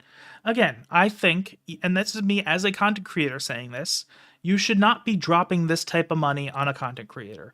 I'm sorry, but it's unless you like won the lottery or you're like a billionaire, you have a lot of money to burn. That's a little different, but if you're not in that position, you really should not be dropping crazy money on a content creator. It's just, it does not seem healthy, especially if you can't afford it, or if it's like, if that's a significant amount of your income. Like, I don't know, it just makes you really uncomfortable when I hear of people doing this type of stuff. Listen, I have to specify this. He found her when she had less than 500 followers, probably 50 viewers. She was not a big streamer by any means. But Average Bird Enjoyer went on. It's fun to get here. Oh, less than 50 viewers. 50 viewers is still a pretty sizable amount of concurrence if you can maintain that. Like that's like when it comes to sponsored streams, like you'll make decent amount of money on 50 viewers. Like the average payment for sponsored streams is like $1 to $2 per viewer per hour. So, you know, that's $50 an hour if she does sponsored streams with 50 viewers. So like, I don't think of that as a low number. That is money that is like a number you can potentially live off of if you depending on the type of viewers you have, of course. All out thinking that he'll genuinely be able to like be Elfin's partner, okay? That they're gonna date. Ooh. He thought they were exclusive to begin with. Yeah, and that's one of those things where also if you're specifically trying to date a content creator, it's one of those things where money is not the way to do that. First of all, I don't think that should be your goal with a content creator anyway, because the chances of that happening are so outrageously low that it's not worth pursuing that kind of thing. But when it comes to, even if you do manage to get that kind of attention from somebody through monetary donations, there's always going to be kind of a weird dynamic between the two people where it's just they're kind of the financial backer and there's not like a genuine equal relationship. So that's just, I feel like even if it worked, that would not be the way to go about it. Sent her $10,000 on that stream. He hired her an editor. He got her a manager. He was willing to pay for her new VTuber model. They met up IRL and he took her to multiple Michelin star restaurants. Damn. And again, I will say I would feel personally just very uncomfortable taking that level of contribution from an individual. Like it just feels like, again, it's one of those things where, again, I've talked about in the past how I'm very like vehemently against farming parasocial people just because I feel like that can end so poorly if you're not careful. And accepting so much from one person would feel kind of very parasocial to me. And it would be a little different if it's like a billionaire happened to drop a lot of money, because to them that's not a lot of money. You know, $10,000 is not a lot when you have an income of like 7 figures. But at the same time, it feels like it would be leading down an unsafe path, and I would be very, very uncomfortable if I had a viewer like this. Dude blew a apartment's down payment on this girl failure. But he was the only guy who actually had to spend this much money. The other 5 guys... Oh, okay. Honestly, I think he's underselling it, because I'll be honest. I will... Okay, down payment maybe if you're buying. But, I mean, I don't know. My security deposit wasn't 10 grand. Guys spent almost nothing. And they got the same treatment that he got. What was that treatment, you might ask? Well, other than meeting up with her IRL and doing stuff, yeah, she's not a virgin. I mean, who could have ever guessed that? Yeah, it's one of those things where somebody who is that much of a gooner and a woman who, from the pictures we've seen, seems to be reasonably attractive as well. I refuse to believe that somebody who's that much of a gooner and is an attractive woman is a virgin. Like, it's not. It is so much easier to get laid if you're a woman, and if you're that horny, you're fucking. It all would start with them messaging her, being in her Discord, right? Messaging her, and her reciprocating. She would then get in calls with them. Okay, listen. She would then get in calls with them, and as they were talking, right? They could be talking about their day, a game they're playing, whatever. She would start to flick her fucking bean, bro. She would start gooning right then and there to their... So, okay, I will say this kind of behavior is weird enough that I don't think she's just grifting. I don't think she's just farming the parasocial people. It feels like she just has a need for that type of attention. So, if she was just trying to extract money, I don't think she would be doing this type of stuff. I think she like genuinely likes the attention. Voice. No warning, no nothing, dude. And then after she'd be done, she'd send them explicit pictures. These guys would of course be shocked. What the hell is happening, dude? And then the next day when they'd ask her about it, she'd say, oh, I don't remember anything. I was severely drunk. Please delete all my pictures. However, she'd keep doing it over and over and over. Well, whether or not she's lying, it's one of those things where a lot of times when you're really drunk, things that you normally would hide kind of come to the surface. So even if whether she's lying about being drunk or not, there is definitely a part of her that genuinely wants to engage in that behavior. And each of these guys thought that she was being exclusive just with them when she was doing this with 6 people at the same thing. And as I said, she'd meet up with them, she'd do things with them, God knows what. But overall, she wasn't this pure virgin girl failure she was making herself out to be. Again, pure is one of the... I know he's talking about, not having had sex is pure, but also she portrayed herself as a total gremlin. So, like, any kind of grit or edge should be kind of expected. That's pretty much the 51 pages in a nutshell. It also involved incredible DMs like this, with Elfin saying, Birdie to... I'm trying to think. Okay, I'm trying to count how many correctly spelled words there are in this message. 1, 2, 3, 4... 4. In this whole message, 4 words are spelled correctly. Amazing. Birdie igu, if you just touch my noey, my puffy, it'll make me fub. Kun, teal it faster. Winku, I'm gins what good do. Average bird. And this fucking translation at the bottom, it's so incomprehensible that the guy making the fucking docky needed to have a translation. This is amazing. I'm having so much fun. This is great. Enjoyer would then say, translated, Elfin telling me if I touched her pussy, she'd come real fast. What am I doing with my life? Anyway, when this document came out, Elfin was furious. She was watching her entire world crumble around her. She saw what happened with Gunpei and Okay, so you can tell shit's getting serious because most of these words are actually spelled correctly now. She still seems to be completely against capitalization unless a word is going to be in all caps, but it's mostly spelled correctly here. And the punctuation is mostly correct as well. I'm trying to see if there are any apostrophes there should have been. Okay, and honestly, she used the correct version of there, which is impressive too. Okay. Not want this. Wait, what? Okay, it just kind of hit me what this last line was. Talks about they were emotional homosexuals. What the fuck does that even mean? Am I not terminally online enough to understand what these words like? How do these words go together? Like, I don't understand what. Again, this is like not the first time that this video has broken my brain, but like, oh boy. Same to happen to her. She had been parasocial her entire career. Her entire Discord was obsessed with her. She can't have this leak. And yet it did.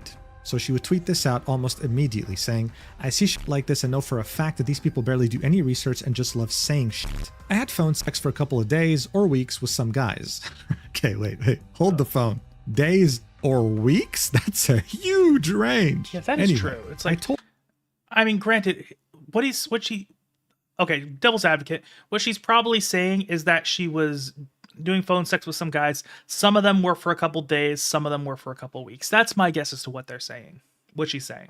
I don't know though, but it's possible. All of them, day one, I was not into dating, and they agreed with me. Most of them don't even care about the situation. They went out of their way to message me just to say how stupid this drama was. Only Bird and another person who repeatedly tried to threaten and dox me were emotional homosexuals. Bird not only went around trying, and he doesn't even mention. I don't know. I want to know what she meant by emotional homosexuals. That is such a wild piece of terminology to me. I genuinely am just flabbergasted.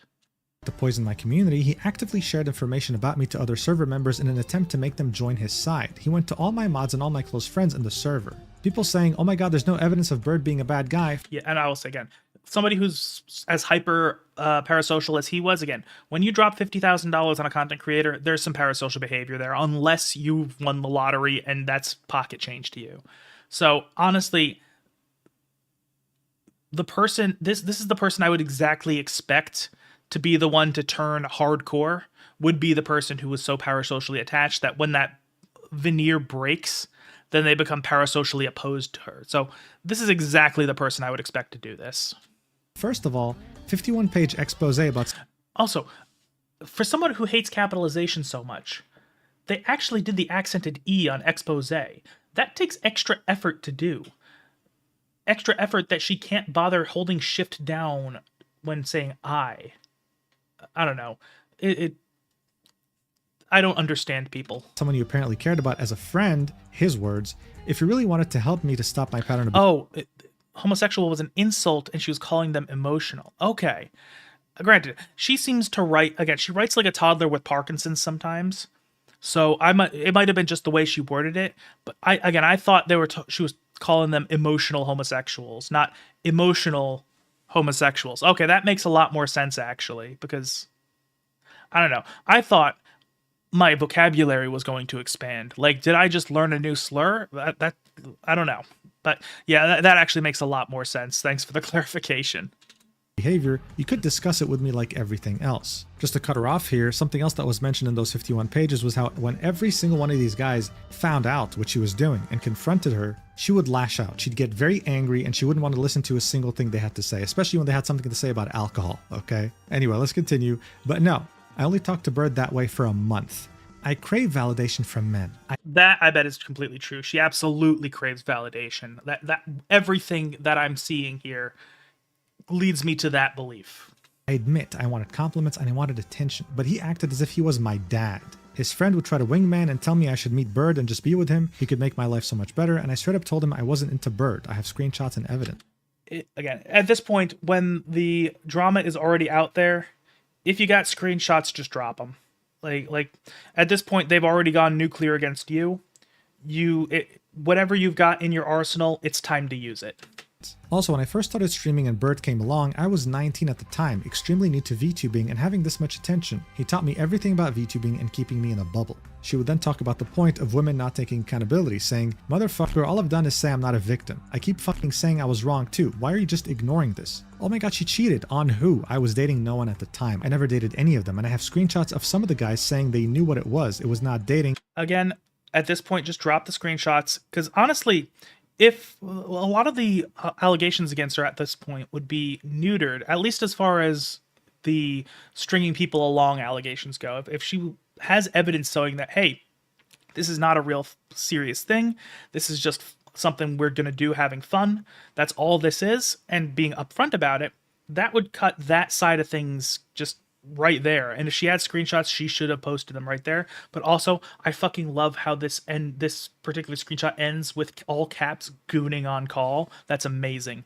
This, again, it's one of those things where I've mentioned in the past that VTuber drama is basically my guilty pleasure, my reality TV. I have no idea who any of these people were. I didn't even know the name Elfinpsyop until I saw the title of this video. I am having so much enjoyment, so much entertainment out of learning about this. It will not affect my life in the slightest. Nothing about this matters. I do not know anyone involved. I probably will never know anyone involved. I don't know why I enjoy this so much. I am having such a good time right now. We had phone sex, gooning on call. She would then make another tweet, quoting something that many people were saying, "Oh my god, these poor lonely men," while she replied, "While they're 25 plus adults. If a 19-year-old has to be held accountable for whatever she's done, you can't possibly in good faith ignore the horrible shit these men do just cause lonely. I literally live alone and talk to a total of 0 people IRL. I'm fucking lonely." And it's one of those things where I think the way she's handling this is probably not great. Again, if you're gonna fight back and you have screenshots, that's when you drop them. But at the same time, I feel like it's one of those things where she could just say, "Hey, yeah, I had a longtime follower, got very parasocial with me, and now they're schizo posting, and they have made me public enemy number 1. That's what's happening right now. I don't want to deal with that. I'm just going to move on." I think that probably would have worked. I think she could have tanked it, where you just mentioned, "Hey, this guy has donated $50,000 over the course of a year." The fact that he's freaking out is kind of to be expected. So if she just kind of acknowledged that side of things and then just didn't engage past that point, I think it would have been fine. Look at this very sad image she posted. Oh my god, it's her crying. But guys, don't worry. As she said in her own words, she is not acting like a victim. But look, to be completely impartial here, these guys were really weird, especially Average Bird and Joyer. Yeah. Look, if you go and donate $10,000 in cash right now to a top streamer, they'll fucking block you because they know that you can't be donating this much money without ulterior motives. Yeah, that's the thing. Again, this is one of those things it's so parasocial that it is, like, I don't blame the big streamers for blocking people who have who drop this type of money, because it's probably very scary to know that somebody is that invested in who you are. Again, unless they're like a billionaire or something like that. This document was made on purpose to destroy her career, isolate her, and further take advantage of her by manipulating her as she was all alone, okay? The document also revealed that she's always been known as being a certain person on 4chan, someone who has had a history of sending nudes and being explicit. They'd even go as far as saying that while she was talking to these 6 different guys... Okay, I will also say, not surprising that she was on 4chan. That's kind of... She fits the type. She had an IRL boyfriend. It was an attempt at totally annihilating her entire reputation. At the same time, though, she refused to take any accountability. She'd say that she was groomed. Brother, you were 19, and you had continued by that point posting gooning audios on your general chat in Discord. Yeah, that's what I think. If you weren't a minor at the start of the interactions, you weren't groomed. Sorry, that's just how that works.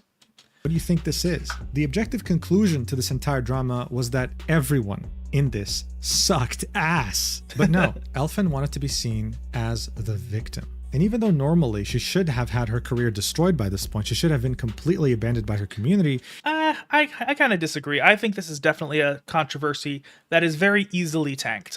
Again, I've mentioned in the past, very small number of things you can do that on their own will destroy a career. Most of the careers that get destroyed is the result of how the creator responds to the backlash, how they respond to the controversy.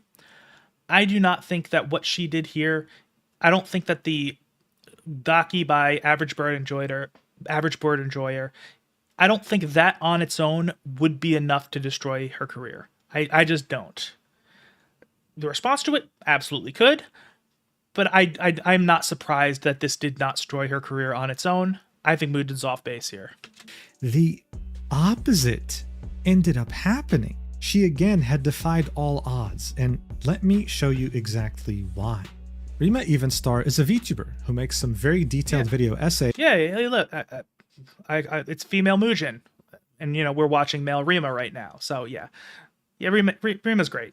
I like her. Is about the VTuber community. A couple months after this document had dropped, she would release the video titled "She Played Her Fan Base Like a Dating I haven't Sim, seen this video. The Elfinpsyop Situation," garnering over 100,000 views. In this video, she would constantly be referring to Elfin as a menhera, a term for a character who is emotionally unstable and in poor mental health. They are very emotionally fragile and experience extreme mental ups and downs and mood swings, which can make them a bit difficult to be around. They may have an unhealthy dependence on love or their partner, be a troublesome person who displays unexpected aggression and tries to dominate others, be easily hurt by the smallest of words, or have suicidal thoughts and think the world would be better off without them. Yeah. And man, that's one thing I do really like the Japanese character archetypes. They have these very specific words for very specific character archetypes. Even though they exist in Western media, it's nice to actually have a term to describe them. It's like tsundere.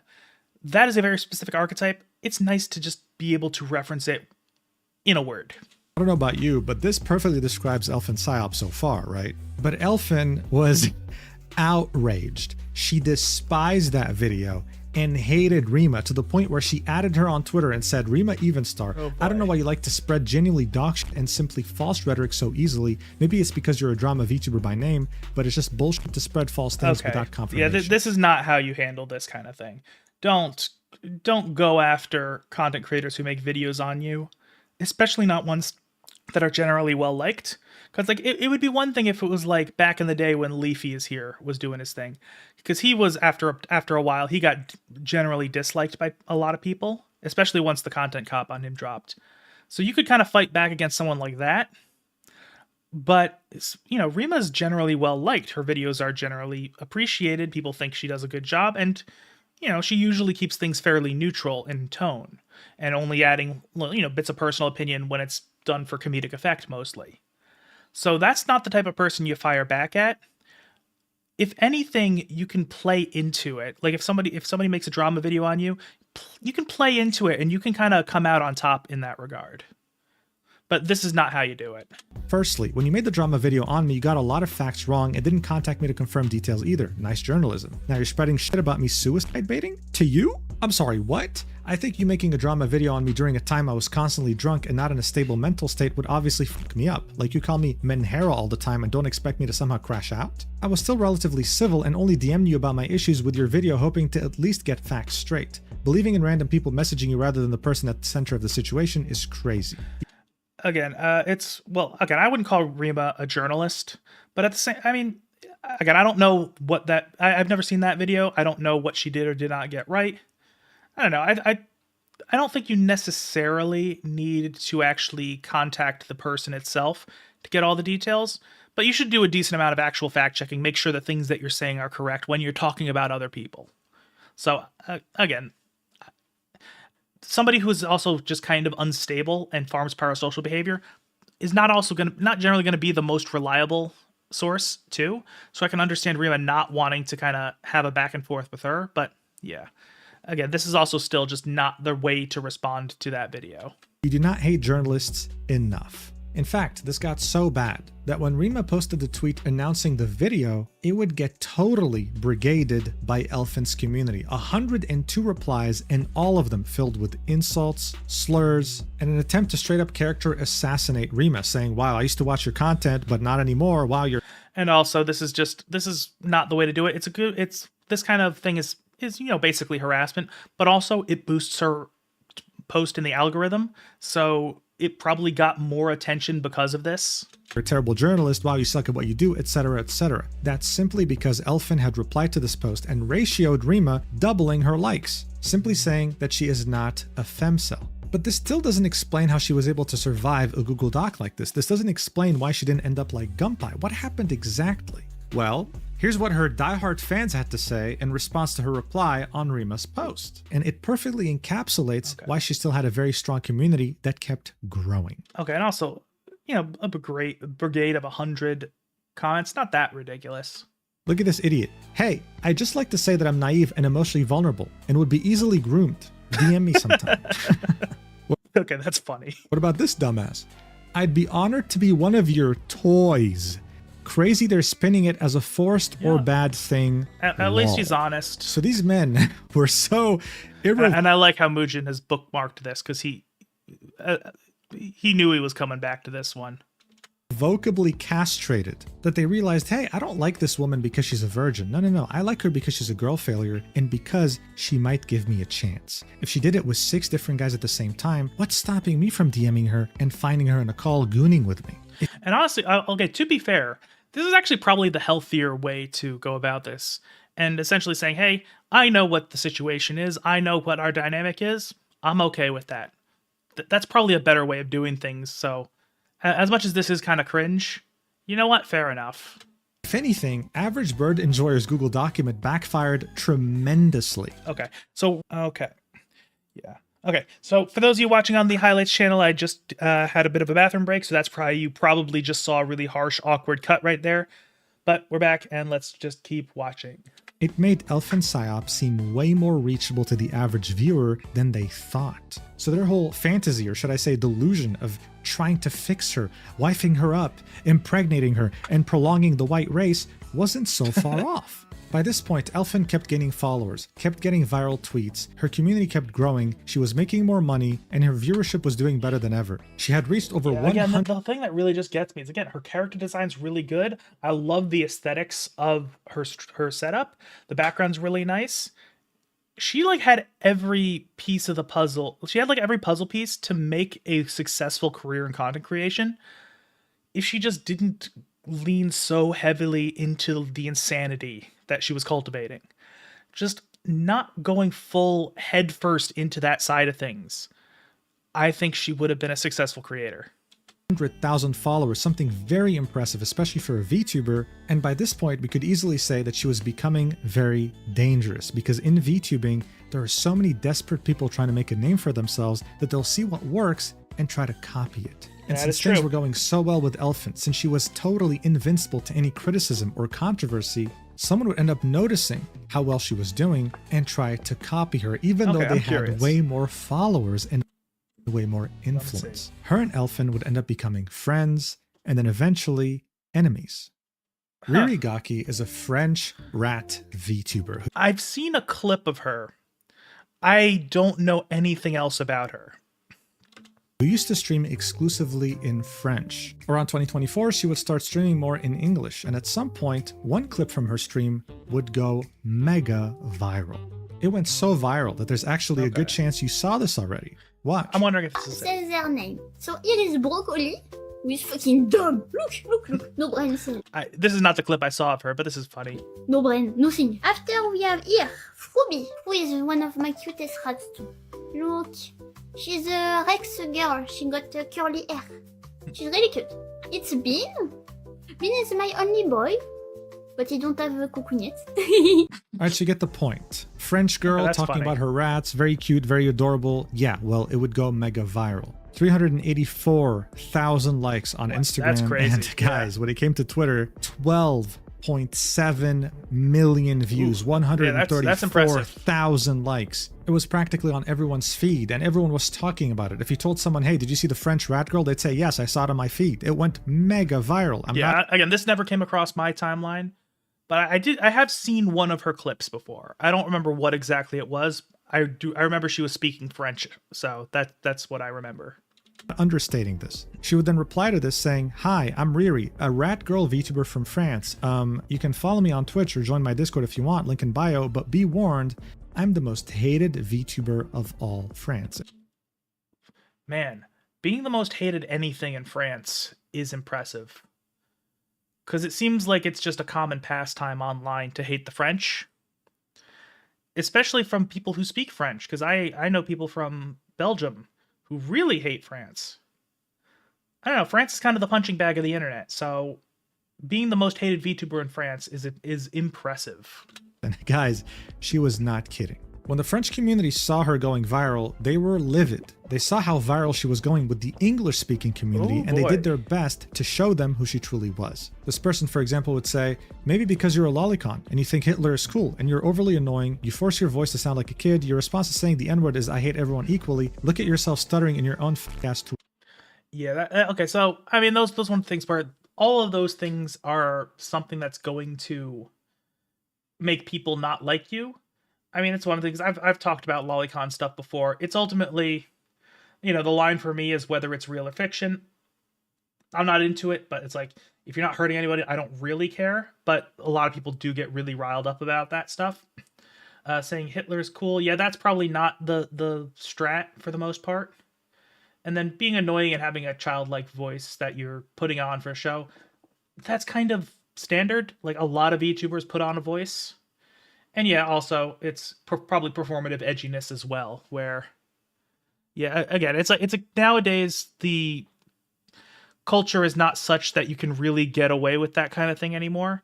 There was a time when you could, and there was a way to approach it in a certain way that you could actually, like, make it a thing. Like, old iDubbbz used to do that, where, yeah, it's, I don't know, the way things are nowadays, it doesn't really work anymore. Okay, so very brief lore dump on this bitch because there's no information in English on her. She used to be known as Riri Meow, and her whole content revolved around porn. Still does, but it Okay. was worse. I can't talk about that. Most of my content is about Adze, so I don't care about that. Then, she was retweeting lolliporn and had a Discord server with tons of minors. Okay, the only part of that I think is concerning is the fact that her Discord had minors in it. That should not be a thing, especially if you are kind of 18 plus in your content. Again, I talk about hentai and eroge a lot in my content. I don't let children into my Discord server. I kick them out if I find them. So yeah, that's a problem. I also don't really care if she retweeted lolliporn. Again, I will not waste energy getting upset about things that don't hurt people. If there were actual kids, yeah, absolutely. Bring out the wood chipper. I'll carry the torches. But nah, the one thing I'm concerned about is that her Discord server had minors in it. Etc., etc. They'd also link some edgy tweets she made in the past, like top 5 reasons racism is bad, and then the next picture is thanks for watching, so implying that racism isn't bad. Okay, I mean that's just obviously an edgy joke. That's just funny. Like, I don't think she's being serious there. Like, people have lost the ability to comprehend hyperbole in the modern day. Like, absurdist humor is just a foreign language to these people. Like, that was obviously a joke. Come the fuck on. Here's the deal though. Riri's defense on Twitter would be, guys, French people doxed me. They sent police at my house. Yes, they swatted me. Yeah, that's and bad. they harassed me at IRL conventions. All for this, for my edgy jokes, for being a lolly. All of a sudden, French people looked evil, and it doesn't take much to convince someone that French people are evil, okay? The French would argue, well, look, there's these videos on YouTube that expose her, go watch those things instead. Okay, cool. Here's a video titled, The Worst French Streamer, Ririgaki, with That's one of those things. The auto-dubbing feature on YouTube, it's one of those, another instance of where I'd say that AI is being used for things it's not ready for. And auto-dubbing is just so bad. It would be better if they had auto subtitles that were translated to other languages and had those auto-enabled for foreign language videos. Because the auto-dubbing voice is so horrific. They use the same voice no matter who you are, by the way. It doesn't sound like you in any way, and it completely loses any kind of emotion or nuance in the wording. Like, even if you don't understand a word of a foreign language, you can hear how the speaker emotes in certain ways, and with subtitles, you can get a good idea of what they're going for. YouTube's auto-dub feature doesn't do that, so that it's annoying. over 448,000 views. Oh hey, here's another one, saying the worst French streamer, Riri Meow, with over 245,000 views. I watched both of them in full, in the native language of French, and I can tell you right now, this is what they said in a nutshell. Number 1, she's edgy and she made Nazi jokes, okay? And number 2, she's a lolly. In fact, most of these 2 videos were criticizing her for being a lolly, that she was Yeah, that's one of those things. It's one of those things where if you're complaining about somebody, trying to get somebody canceled, and your entire criticism is basically something like that, like, oh, you have a lolly character model, that nobody who matters is going to care. Like, it just, if that's your criticism, you got nothing, basically. And they also say, oh, she makes edgy jokes. Okay. Again, I'm one of those people who I think intent is what matters. If you make an edgy joke, I care less about the joke itself and more about if you actually mean it. So this is completely, I'm lost. This is lost on me, basically. Playing this childlike character, how she was speaking with a childlike voice, and how she was overall just cringe. But here's the deal. For the English-speaking community, this only proved one thing. French people, when it came to VTubing, were completely and utterly out of their depth. VTubing originated from Japan, and this whole lolicon culture originated from there too. That is For also people who true. actually watched VTubers, it was totally normal. It doesn't matter if you think lolicons are weird, right? I mean, I think it's a very reasonable take to think that. But when your thumbnail is Ririgaki with the word pedophile on top Yeah, of that's one of those things where that kind of borders on libel, like defamation territory, where, again, if I'm going to see a thumbnail like this and somebody's going to kind of make a takedown like this, I would expect actual minors to be involved. If there are not actual minors being involved, at that point, I think you're just kind of drama farming, trying to destroy somebody for your own clout, and that is something that's behavior that I honestly find kind of disgusting. it, you start losing a lot of people from your side. As time passed by, French people were seen as more and more unreasonable. This is not worth swatting over. This is not worth doxing over. Yeah, I You'd agree. see pictures like this of a French person saying lolicon equals pedophile, with Ririgaki quote tweeting saying, "Don't cry, I'm just a drawing." Honestly, that's pretty.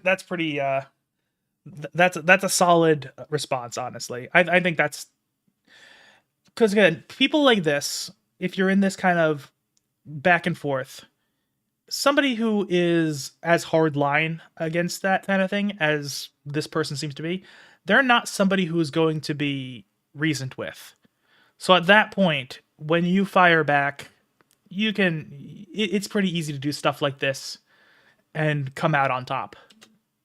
Typical drama you'd find in English-speaking communities too, and typically VTuber watchers would always defend someone like Riri, so they were totally out of their depth here. Yeah, I will say on this point, I'm so far I am on Riri's side. So like I don't know if there's going to be more information coming out in this video, but so far I'm on her side. They'd keep trying to prove that she was problematic, showing her using GIFs saying, "Settle down." Dude, the whole, again, people are just completely incapable of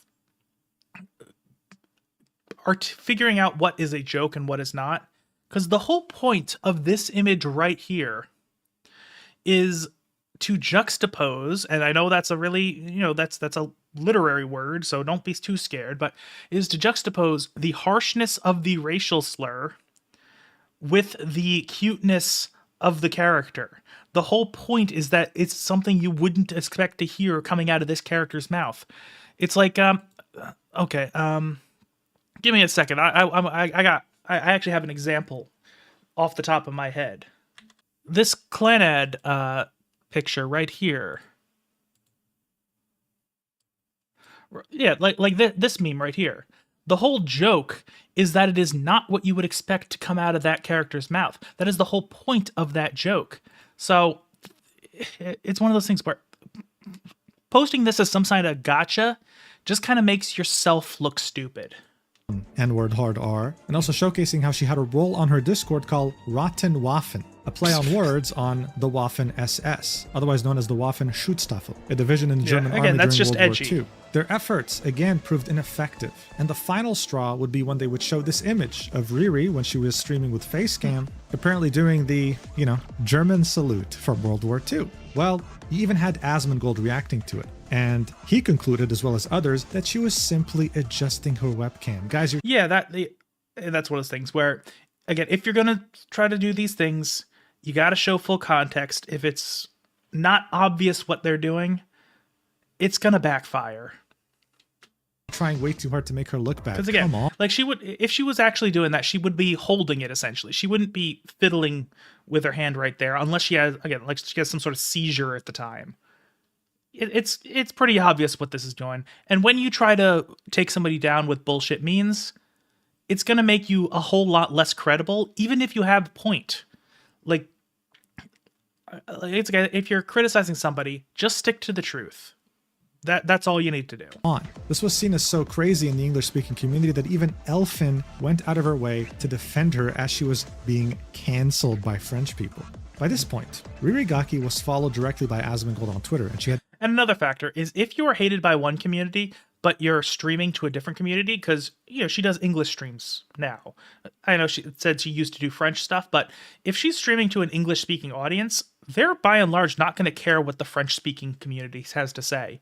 There's not going to be a whole lot of crossover there, so that's kind of how you can survive that kind of thing. The entire English-speaking community backing her up.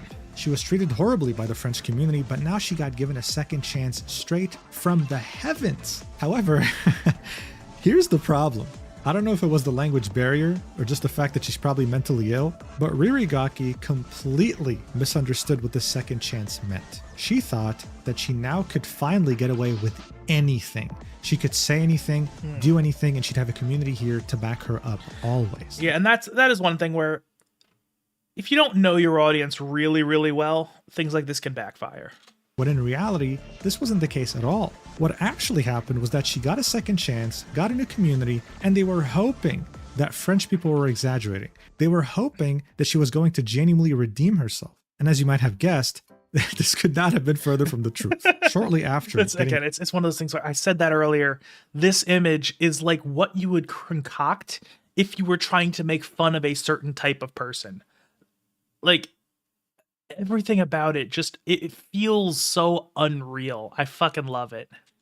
This incredible second chance, she would increase the racist and edgy rhetoric by 1,000%. Yeah.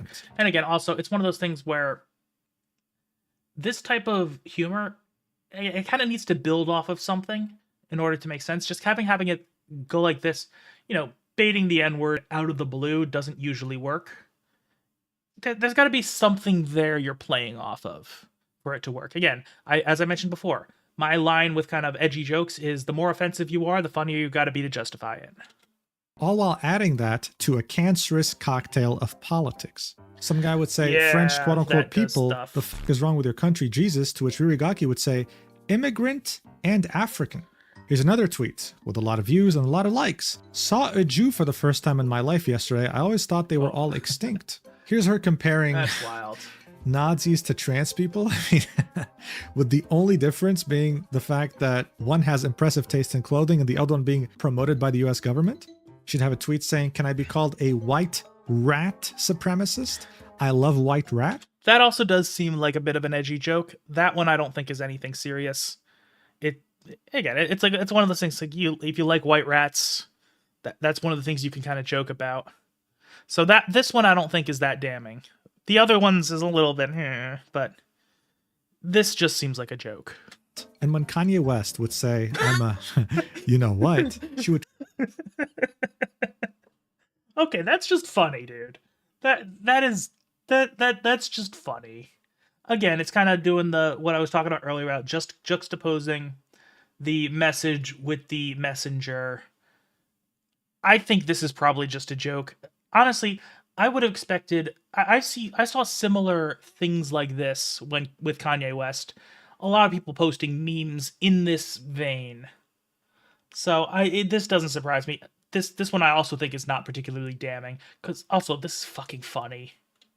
Quote tweet this with an image of an anime girl raising her hand. So as I said, she completely misunderstood the very simple thing she had to do. Just keep talking about your rats, woman. Yeah, and I think the images, examples Mujin is giving, a little bit misguided, but I get the idea. Keep being cute. But no, she had over 130,000 followers at this point, and she was taking a page right out of Elfinpsyop's playbook. Probably the worst thing you can do. But hey, it seemed like they were getting along very nicely. Ririgaki would say, can you teach me how to be cute, please? And Elfin would reply with, but you're already so kawaii desu. It seemed like the 100,000 castrated men who followed Elfin just had another girl failure join the mix. And they were getting along. Not only did they increase their odds of maybe fixing another woman and marrying her too, but now maybe they could look forward to them collabing together, right? Oh my god, isn't that awesome? Well, I'm sure it would have been. But then some people decided to dig into Ririgaki's past. Yeah. And I will say, it's one of those things where people who are kind of in the same character niche, there's definitely a lot of cross promotion you can do in that regard, where like if they have, whether they're actually friends or they're just kind of friends of convenience, they could both stand to benefit a lot from this type of back and forth. But yeah, I don't know. Both of the Elfin at least does seem to be very emotionally unstable. Riri is a little questionable at the moment, but I don't know. That's kind of a recipe for disaster. When she used to be Riri Meow and produced adult content. Now look, let's Okay. get one thing straight. Riri never produced any explicit content. It was mostly centered around thighs and feet. And while yes, this was enough for people to call her a whore, and all Okay. I will say, the feet people, I don't understand you guys. You scare me. sorts of things, this is simply who she used to be. And for the most part, I mean, who people cares? loved it. Oh my god, a girl failure and making stuff like this? It's like Elfin posting her tummy. What else do you Yeah, it's one of those things. It's one of those things. I don't really care about people doing NSFW content. I especially don't care if it's just kind of generic thirst trapping. Like, there is nothing outrageous about what I'm seeing here. So I'm curious as to where this actually is going to go. want? But as these castrated guys were looking through her different images, they noticed something interesting, particularly in one image set of 3 images. You see, she'd have a photo set where she wore non-matching thigh highs. Everything Okay. looked normal, right? On this picture, on the other picture, until you got to the 3rd picture, in which we can very clearly see a black guy's hand grab. Is it? I'll be honest. I mean, it might be just because of the resolution, the color. There's clearly a filter there. I wouldn't say that's clearly a black guy's hand. It's ambiguous, honestly. I don't know. grabbing her left thigh. I mean, okay, granted, if I really get autistic about it, the change in pigment right there is a little bit of a tell, but also, man, this is just something I cannot bring myself to care about something like this. So it's completely going over my head. Now look, normally this wouldn't be an issue. I would hope that it's never an issue. But saying that Riri Gaki would tweet out every other day how France and Paris is getting ruined by immigrants, and more specifically Africans, her new, let's say, community wasn't too happy about this. In fact, they were furious. and that's actually one of the things is leaning too hard into that side of things. If you get people who genuinely have like serious issues with demographics of people, and you don't have issues with that demographic of people, when you're shown to associate with that demographic of people, people are going to turn against you, which is why, again, don't lean into that stuff so heavily, and people aren't going to generally care. Because, like, for example, if I interacted with anybody of any demographic you can think of, whatever it may be, I don't think really anybody in my audience is going to care, realistically. Because I don't, like, market myself as being opposed to any of them. So, I don't know. Maybe I'm just too knowledgeable about basic optics than most of these content creators, but I don't know. It seemed like no matter how much Riri Gaki disliked African immigrants, she still couldn't resist the BBC. I mean, this is just so funny to me. It was treated And again, complete devil's advocate. They're probably, just because somebody is black doesn't necessarily mean they're an African immigrant. I mean, there are black people who've been born in France, so again, it's one of those things where I'm probably being a little bit too charitable in this argument, but you know, it's possible to dislike immigration while also not disliking everybody of an ethnic background. Again, that's being just full devil's advocate. She does seem to be kind of marketing herself on kind of pandering to some racists, but there is arguments that should be considered. And again, I try to be as fair as possible. Even if I don't like somebody, I try to be fair.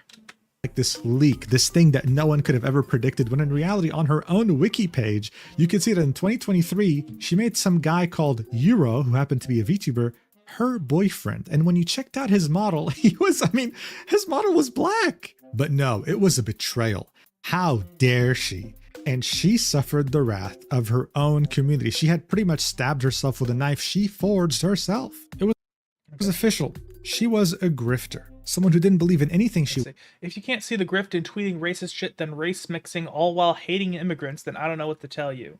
He thinks all French people are all white like snow. We have an island. Okay. was saying, and was only doing it purely for her own benefit. Let's not also forget that when it comes to political stuff online, a lot of it, people view it as very black and white. Nuance kind of dies. So while there can be nuance in saying you don't like a wave of immigration, it's going to be interpreted as a racial thing on both sides of the aisle. So I don't know. If you're trying to have a nuanced perspective on things, you really can't play that game. Someone would say, if you can't see the grift in tweeting racist shit, then race mixing all while hating immigrants, then I don't know what to tell you. To which she would say, bro thinks all French people are all white like snow, lol, we have an island. Actually, the French have multiple islands, like Corsica, Guadeloupe, République, but this didn't matter at all in the grand scheme of things. As she was getting attacked pretty much daily at this point with her own community turning against her, she would try to quell the flames by becoming even more edgy somehow and This is saying, funny. next cosplay I'm doing, lolly Hitler. So, you know, Tanya the Evil. I mean, I know that's not like accurate, but still, it's funny. Like it's one of those things where, again, I think that she kind of has the same kind of issue of she kind of girl boss too close to the sun, where she leaned too heavily into the edginess side of things and the political side of things, that when she's not living, she's talking the talk but not walking the walk, essentially. That's kind of what blew up in her face. Whereas if she didn't lean quite so heavily into it, her audience probably wouldn't have cared.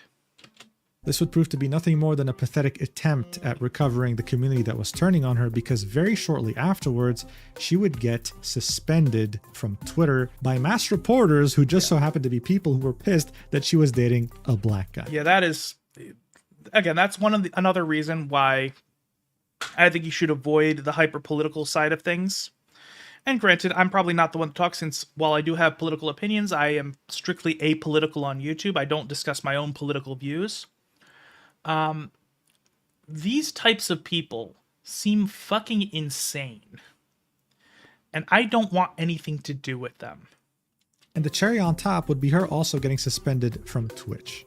In her own Discord, she'd say, hi, I got banned from Twitter and Twitch again because of a big campaign of harassment and cancel culture. I did a tweet on my alt account if you want to RT, I don't know what. I'm tired. I really hope to die. Here we go with the baiting again. I don't know. I don't want to let my haters win. I still think that's a little bit, that seems like hyperbole. It's just basically her, I mean, regardless of the circumstances surrounding this has got to be a very frustrating, it's frustrating for her. I get it. So, again, I don't think she's sincerely expressing a desire to die, but it's just like an expression of general frustration, which I think is completely warranted in this circumstance. Because it can't be fun to have your accounts banned due to mass reporting. I'm really too tired. 4 years of all this is too much. You can follow my new account if you want, linking her Clips account and saying, I don't know if I'll be back one day, I'm really tired. She would then post a statement on that account saying, if you didn't see it, my main account was mass reported from Twitter haters because some of them believe that I'm a Nazi and the others are mad that I'm not racist. I love it. Seeing people this mad and obsessed by a little rat girl proves to me that I'm really the only person here. You are part of the problem if you think that everybody I don't like is Hitler. Being racist is good, or VTuber shouldn't have a boyfriend. I'm going to take a little break from Twitter while waiting for my appeal to be accepted. Yeah, fundamentally, I do agree with that mindset where, yeah, just about everybody seems kind of unreasonable here. She seems like she's kind of fueling things, but also, yeah, the way people are acting is just, it is insane, schizophrenic. Thank you all for the support. I love you a lot. I have an incredible community and lots of kind people who support me. I'm never going to kneel down in front of horrible humans, and I'm never going to let them cancel me. Cancel culture is dead and exists only for insecure people. I'm still going to stream on Twitch and YouTube and be active on Instagram and Discord. Your support means the world to me. Keep making extremist people pissed off and laugh at them. We are stronger than hate. And remember, vive la résistance. Rats live matter and are stronger than evil humans. Signed, Riri. So look, in the end, this was a desperate attempt at trying to recoup a community that hated her guts at this point. Yeah, it does seem like she's kind of doing almost like a course correction, Where again, if you just kind of take a reasonable position and just maintain it, that's going to do a lot better than she seems to kind of be going towards whatever side she thinks is going to be most beneficial for her at any given time, which is only going to alienate people long term. After getting that incredible second chance with a mega viral clip, she spent all that time nurturing a racist community, people who disliked immigrants and minorities, and it turned out she had a black boyfriend. Her initial haters felt vindicated and her own community now turned on her. You couldn't really feel sorry for her, right? But throughout all this, her friend, Elfin, who was also another girl failure like her, and who had initially defended her when the French people were attacking her, what did she have to say by now? Would she show up for her, defend her, help her like a real friend would? Nope. She would also turn on her, because the girl failures would have a falling out that would make its way to the public battlefield. Yeah, and that's one of those things where Elfin just does seem mentally unstable, so you can't count on like the friendship sticking around. Like, the fact that she turned on her does not surprise me in the slightest. So as I said before, Elfin was someone who had defended Riri initially when she was getting the backlash after going mega viral. They would have some positive interactions here and there, but shortly after Average Bird Enjoyer's document would drop on Elfin, Riri Gaki would say, "Is this Gunpei 2.0? Someone would reply saying, "Please, rat girl, you're my last hope for a based petite girl failure indie VTuber. Don't e-date fans unless it's me, LMAO." God, I can puke in my fucking mouth. Yeah, to which that's a little that's cringe. she would say, "I'm not gonna e-date a fan. I have a boyfriend and I'm just a pet rat for you." So this was essentially Riri Gaki trying to capitalize on the fact that Elfin was potentially going to lose her career because of this document. And I mean, to be fair, I think it's more like she's setting a boundary there, which I think is completely valid. Definitely kind of trying to put a stop to parasocial stuff before it really starts, saying, hey, this is not what I am. Don't go in with that kind of expectations. She was taking the moral high ground. Although I will say she is kind of jumping on an existing drama. Steal any viewers she can from Elfin because she was trying to become her. This is when Elfin would start to subtweet her, not calling her directly just yet, saying the amount of e-holes rebranding to be girl failures, please bro, you do porn. You sell literal porn of yourself. Just go be some slutty cat girl or something. This is of course referring to Riri Gaki, how in the past she had a fansly and how now she rebranded as being a girl failure. When it came to her parasocial Discord though, she was way more straightforward. Someone would say Riri is nice though, to which she would reply, "I can't say this in good conscience when she blatantly called me Gunpei when my controversy happened. I can't forget that shit, lol." Okay, well I do think she's kind of torpedoing things to a degree she doesn't really have to. I do kind of understand her perspective here, where, you know, if somebody kind of, as soon as I go through some sort of controversy, somebody I was previously friendly with immediately kind of tries to pile onto that, I'm probably not going to be too happy with them. They're probably not going to be in my good graces anymore. But at the same time, Elfin doesn't seem to take half measures in these kind of things, where something happens, she goes all in and fights, basically.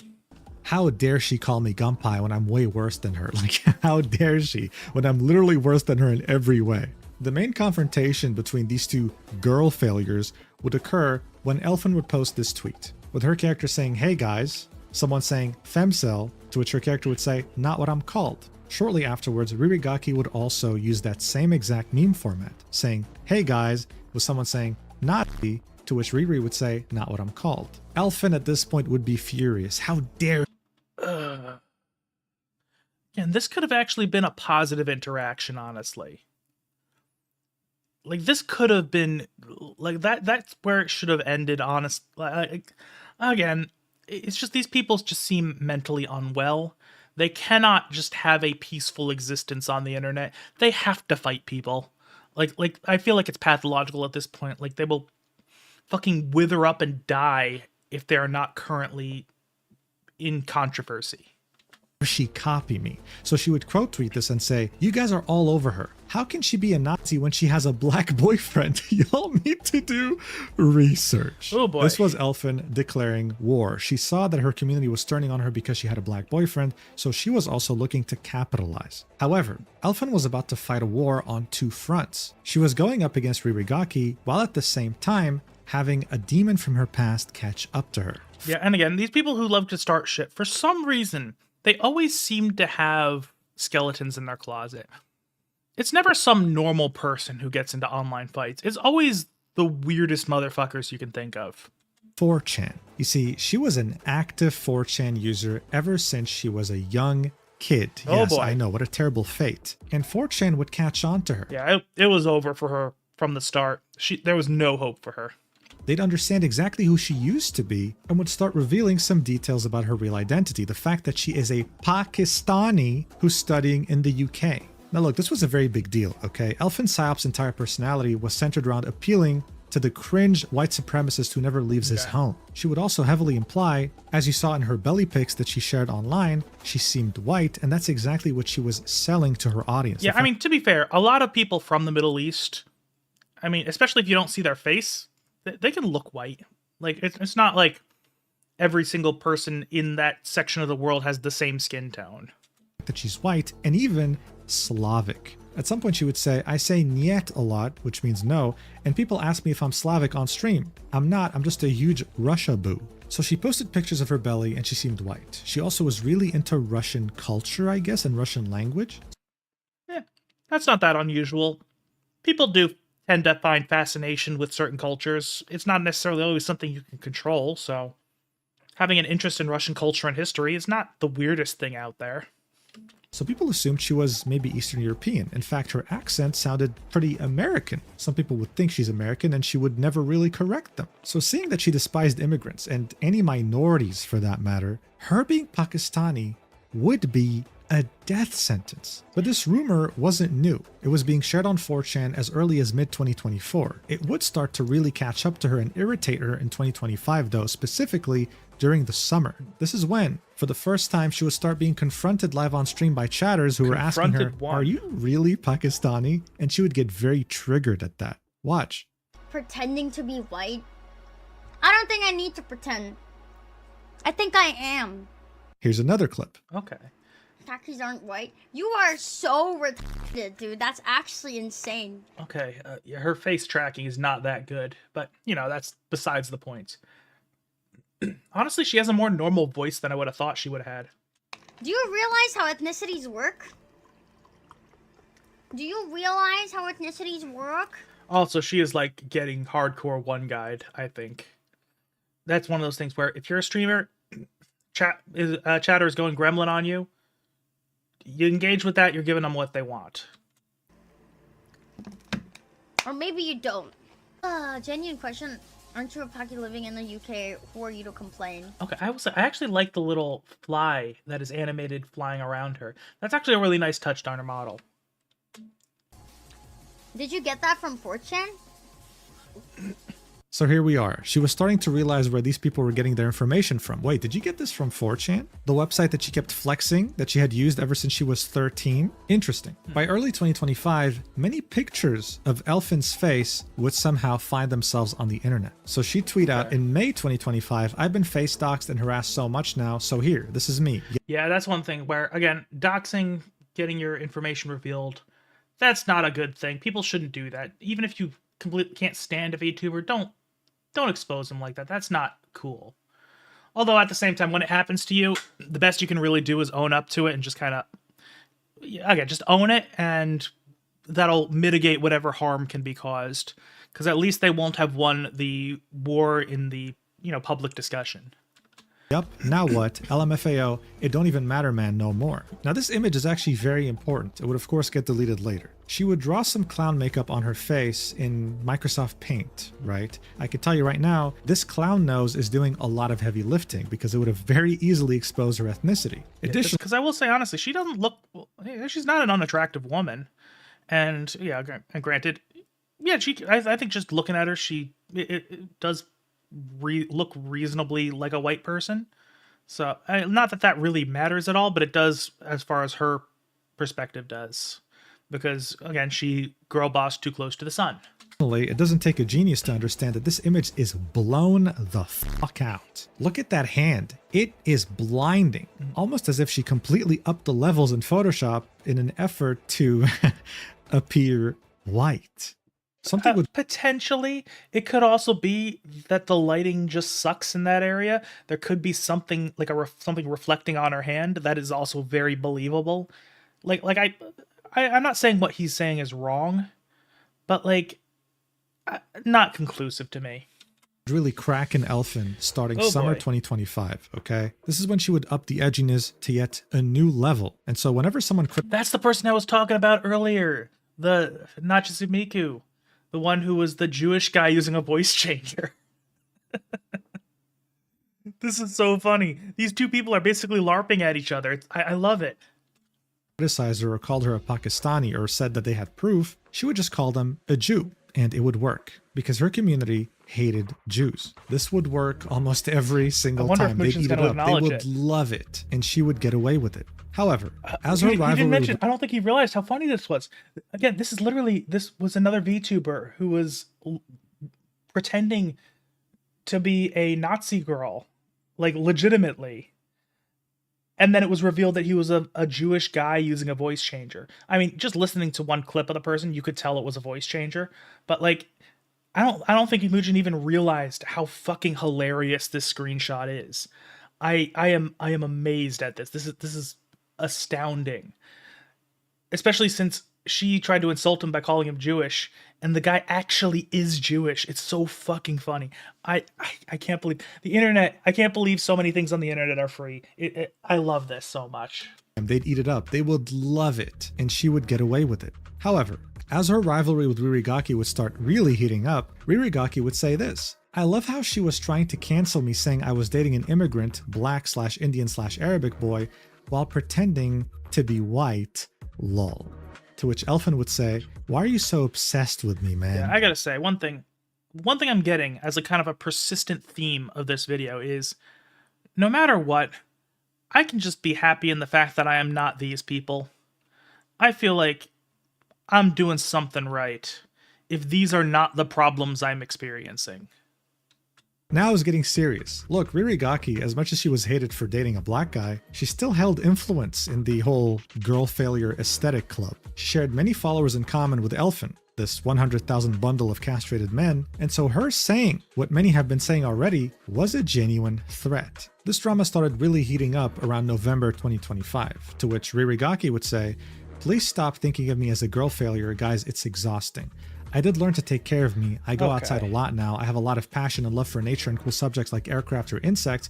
I really like myself and take care of me. I did reduce my alcohol drinking to 0. I'm fucking proud to be alive and my depression is going away. Please understand that and stop seeing me as a 4chan weirdo or a girl who is mentally ill and drama post / talk about political toxic... So granted, this might be just because of how this is being framed, but I feel like wanting to kind of rebrand and kind of go away from your previous identity is a fair thing to do, but I don't think you can just 180 it like that. I think you got to kind of move over time if you want to adjust how your audience views you. It's one of those things where instead of just saying, hey, everything's different now, just show a persistent pattern of being different, and eventually things will kind of correct in the way you want them to. Because this is her seemingly just trying to kind of change course from where she was to where she wants to be, and that's not something that works on an abrupt scale. Subject, obsessed with skin color or not jokes, it makes me really sad. I'm getting better and becoming a cool person now that my life is comfy. Yes, I like edgy humor and I don't care about humans or minorities, but I'm a responsible adult, not a failure or anything else. I'm just Riri. Someone would reply with, that's literally the audience you wanted and even commissioned yourself as a Nazi or girl failure, a loser. Did the Elfin grift not work? To which Riri would say, yeah, Nazi uniform are really pretty. Yeah, I mean, that's one of those things where, honestly, the one thing people will say about the Nazis is that they had good fashion sense because they actually did have like a consistent play on the military aesthetic where it's one of those things, like, I think it's fair to actually like the aesthetics of that type of fashion, but yeah, with everything else she was doing, I think she realized she kind of attached herself to a crowd that is not sustainable, And so now she's trying to kind of distance herself from it when, again, if she just kind of had this general position before and saying, hey, I was just doing this, I'm doing this as like an edgy thing because it's both edgy and aesthetically pleasing, that I think would have been fair. But then she's trying to kind of redirect herself now, and I don't think it's really working. It's like talking to a wall. This tweet was definitely very interesting and a bit out of touch. I mean, what have you been doing the past year? She's practically begging everyone to stop thinking of her as a girl failure when she only had herself to blame. She was the one who was intentionally acting that way. Yeah. Elfin And again, if you want to change that, you just have to act normal for a while, and then eventually people will stop associating you with your previous persona. quote tweet that tweet and say, I'm so fucking confused about this woman, I swear. Wasn't OnlyFans catgirl VTuber. Starts following me, completely changes design to look like mine. Suddenly became an alcoholic, quote unquote. Starts copying my tweets 1-to-1. This is not an exaggeration, by the way. Okay, the tweets that is, that is a little crazy. Be very, very similar. Before discovering Elfin, Riri literally had no idea what gooning meant. And there she was all of a sudden every couple of days tweeting, yeah, I need to goon. I need to go goon. I goon too much. This was literally Elfin's entire... That's one of those things where playing a character too much, unless it's a really obvious, like no human would actually exist like this, I don't know, playing a character, I don't think it ever really works out long term. I don't know, it's just, I feel like if you're going to be a content creator, be a tweaked version of yourself. Be an exaggerated version of yourself.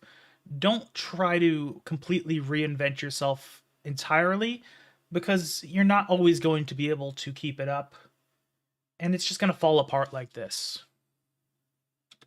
Personality. And there she was, emulating it perfectly. No, sadly, this is still all the same video. This is, the two are kind of interconnected with one another, so... It's, there's lore to this situation.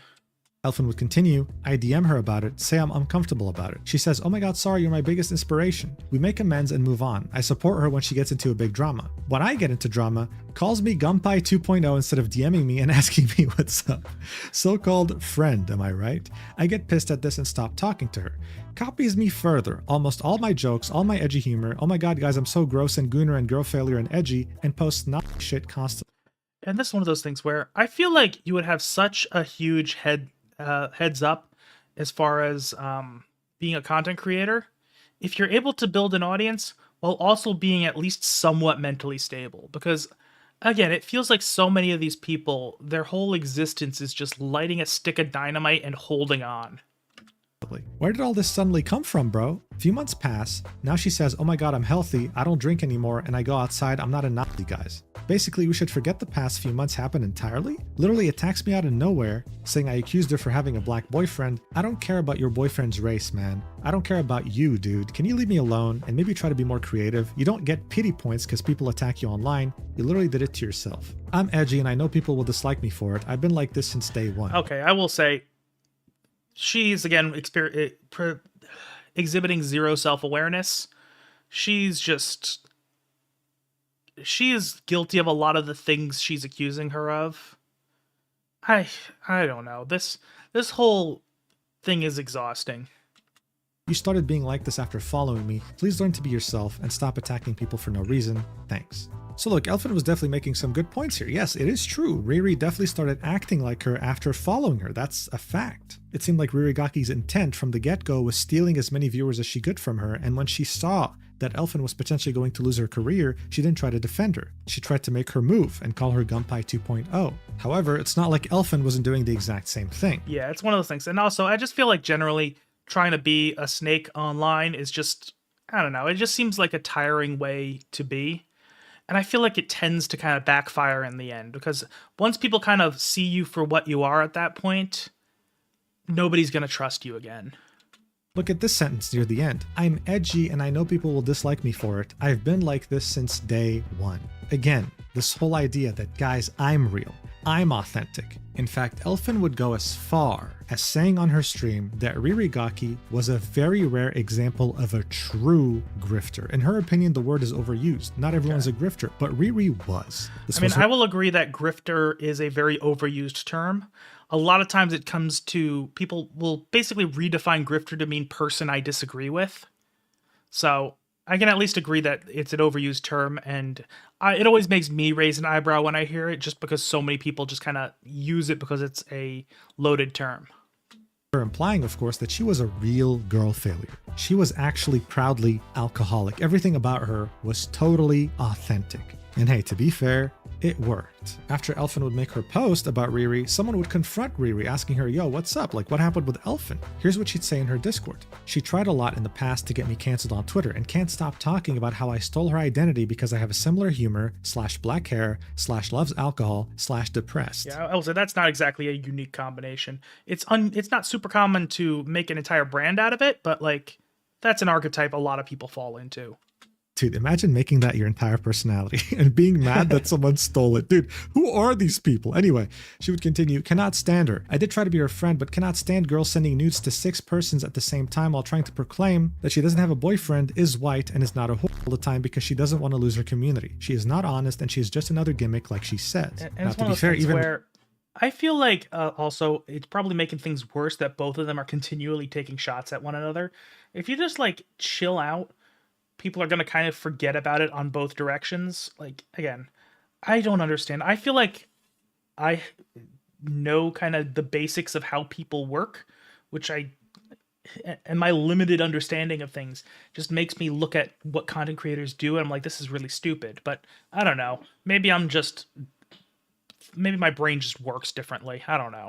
Riri had made good points here, right? But it's like, both of these people are so unlikable, you don't really care about taking sides, do you? However, even with all that being said, the next day, Riri would make yet another post on her Twitter. Her alt account, of course, because her main one got permanently suspended. Her appeal failed. She'd say, I would like to apologize for all the people following me because I was looking and acting like a based, edgy girl failure. I know the drastic change of me getting mentally better and stopping to act like a loser can be deceiving for a lot of you, and I understand if you stop following me, but I cannot keep going like that. Sorry for looking fake. I never lied about my depression or my daily difficulty like my alcohol consummation. I don't think she even bothered translating this, bro. Consommation, that's literally a French word, but yeah, her alcohol consumption. Secondly, I would like to apologize to @Elfinpsyop. I have her blocked because I don't want toxicity in my feed and don't appreciate her as a person, but I feel like it's still important to talk about this. It's one of those things where, that's probably not the way to express that. Like, don't take shots at the person you're apologizing to. That just doesn't work. I found Elfin's content when I was at my lowest after all the harassment from the French community, and instead of being a better person or learning to love myself, I ended up stealing and copying some of her gimmick, like she called it. This is not correct and not what a content creator should do. I did tweet like her and used to do the same content on Twitter as her to be accepted and seen by people having cool humor, things that do not exist in France, but I'm not proud of that, and I would like to have learned sooner that I should just be myself instead of wanting some attention on the internet while copying somebody's gimmick. I'm sorry, Elfin, for all of that, and for not talking gently about you publicly after having your help. I hope one day you have the chance to get better and go away from all the toxicity that Twitter and other social media are spreading. Okay, so one thing I'll say is, with the exception of the shots she was taking at Elfin in the middle of her apology, for the most part, this is actually a pretty good apology. She acknowledged what she did, acknowledged why it was wrong, and, kind of just owns up to it, saying, hey, I fucked up in this way, no excuses, I want to change. Honestly, a decent apology, all things considered. Timing maybe not so great because it's kind of in the middle of her being, a little bit crazy about everything else and still kind of actively beefing. But on its surface, not a terrible apology. Better than most. I understand that you see me as a LARPer or a grifter, but my political beliefs were never fake. I live in a dangerous country because of immigration and multiple other things. I just ended up basing my content only on that and edgy jokes to pander to these types of people when I'm in fact just a normal autistic woman who just want to share her hobbies. I'm not gonna lie, but I see myself as a LARPer. I also want to talk to you about the black boyfriend controversy. Okay, it's getting to the point she's kind of losing the track of things. If it was just that first half, honestly, again, if she cut it off here, that would probably have been a decent apology. It's starting to kind of go off course nowadays. I also think this is something that if she's trying to completely reinvent herself, distance herself from her overly edgy persona, this is something she shouldn't even address. Do not acknowledge it, because you're essentially trying to win back the people who would have, who you're pretty much not trying to appeal to anymore.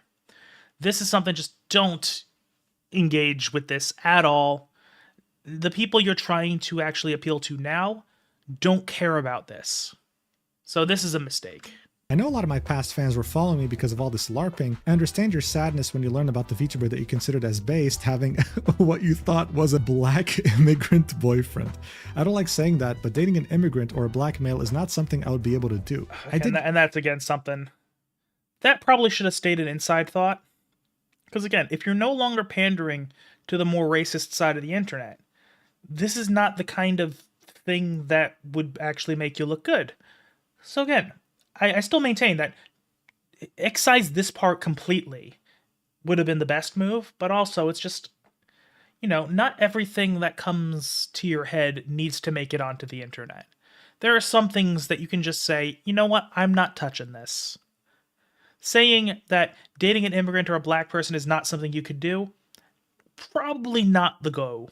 Not the approach. Date for 2 years in the past, a brown/tan French male.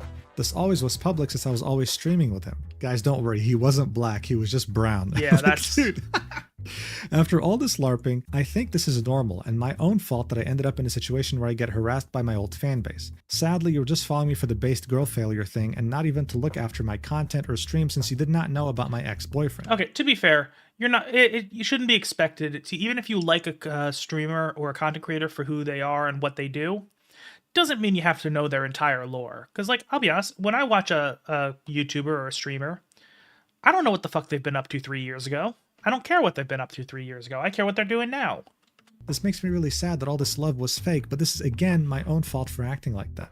I'm deeply thankful to all the rat bros believing in me and understanding my word. You are the reason why today I can be this better person. Thanks to all the people who still love me and not just my toxic past, I love you. So first off, I just want to point out how she was talking about this like it happened in the past. Bro, this literally happened like 2 months ago. There was barely any time between the old account and the new account. Yeah, that's what I'm saying. It's part of the issue was the timing of this. Well, again, I think the first half of the apology is actually pretty good on its own. The second half kind of makes it, is a little bit crazy. And then also just the fact that it was so soon after she was all still kind of acting insane kind of robs it of a lot of its impact. But hey, you know what? A surprising amount of self-awareness in this post. She pretty much admitted she was a LARPer. That's because she was. She was a LARPer and she was a grifter. Pretty much the same thing. But of course, this post wouldn't even get half the engagement she used to get when she would say, BRB going to my room to goon. But hey, it seems like some people stuck around for the rats and whatever. Most people who followed her for being a girl failure already left anyway when they found out she had a black boyfriend. Elfin would yet again make another post after this one, this time saying, I don't own the girl failure aesthetic, okay? It didn't matter to me as much when Riri was outright copying my tweets, word for word, just twisted to look more French. That made me feel weird. Any joke I made or content idea was being copied. I felt like I couldn't do anything original anymore, and I care about novelty more than anything. Okay, well, to be fair, true originality is very uncommon nowadays. And that's just because there's so much stuff that people have done, especially nowadays, that anybody can do things and get in the public eye when they not necessarily could have done years ago. I don't think it's worth getting hung up on being perfectly unique.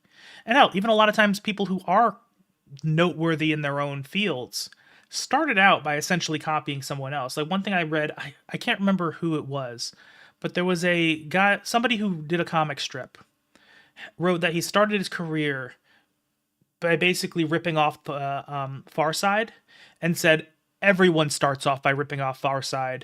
It's how they kind of get their practice in early on and how they kind of get comfortable with drawing and writing for a comic strip type of style. So, and even in YouTube, a lot of times, a lot of YouTubers who become noteworthy in their own right start out by copying another YouTuber, or at least adopting their style while they kind of get their legs and get the feel for how content creation works and what they need to do before they can eventually take the basics that they learned from copying somebody and then apply that to their own ideas and become their own thing. So trying to be super like, oh, I'm so unique, I'm so everything else, that's probably not worth worrying about. Just worry about doing the best that you can do and trying to express yourself the best you can. And that's where your creative satisfaction will come. Yes, we know that, Elfin. You're not like the other girls, right? To be fair, a lot of people here thinking we used to be friends aren't exactly wrong. I genuinely thought we made up and were good friends until I found out how she talks about me behind my back. I genuinely tried, man. Anyone that knows me knows that I'm super mean usually, and she was kind back and said I was her biggest inspiration. I've dealt with mean girls all of my high school, man. I've had many bullies and fake friends. To me, this greatly resembled the fake friend trope. So I don't like this defamation of Elfin is so toxic. I only copied her because I'm autistic and just want to make content. I'll be honest, I wouldn't be surprised if she actually did have bad interactions with people in the past. That seems kind of on brand. The way she's interacting with people makes me think she probably hasn't had a ridiculous amount of actual positive human interaction. Which I think it just explains a lot. Sorry if you go through stuff, but you're an adult actively making choices every day. You had the choice to just be friendly with me. She would then congratulate Riri on being less depressed and getting rid of alcohol, and end this by saying, but please, if you truly were someone who understood what it's like to be someone who had a problem with those things, stop shitting on me for being a girl failure alcoholic now that you're better. Trust me, I don't choose to feel depressed all the time. So again, I'm a victim, guys. I've been bullied all my life. I'm a girl failure. I'm a real girl failure, okay? Stop pretending that you are real. Trust me, I don't choose to feel depressed all the time, okay? I'm off. And I think a lot of this is, if she had at any point had just decided to drop it, I think that would have been it. Like, she just keeps making it worse. Authentic. But my favorite part is when she says, I'm sorry if you go through stuff, but you're an adult actively making choices every day. Because that's literally what people were telling Elfin when she got exposed as having been gooning to 6 guys at the same time.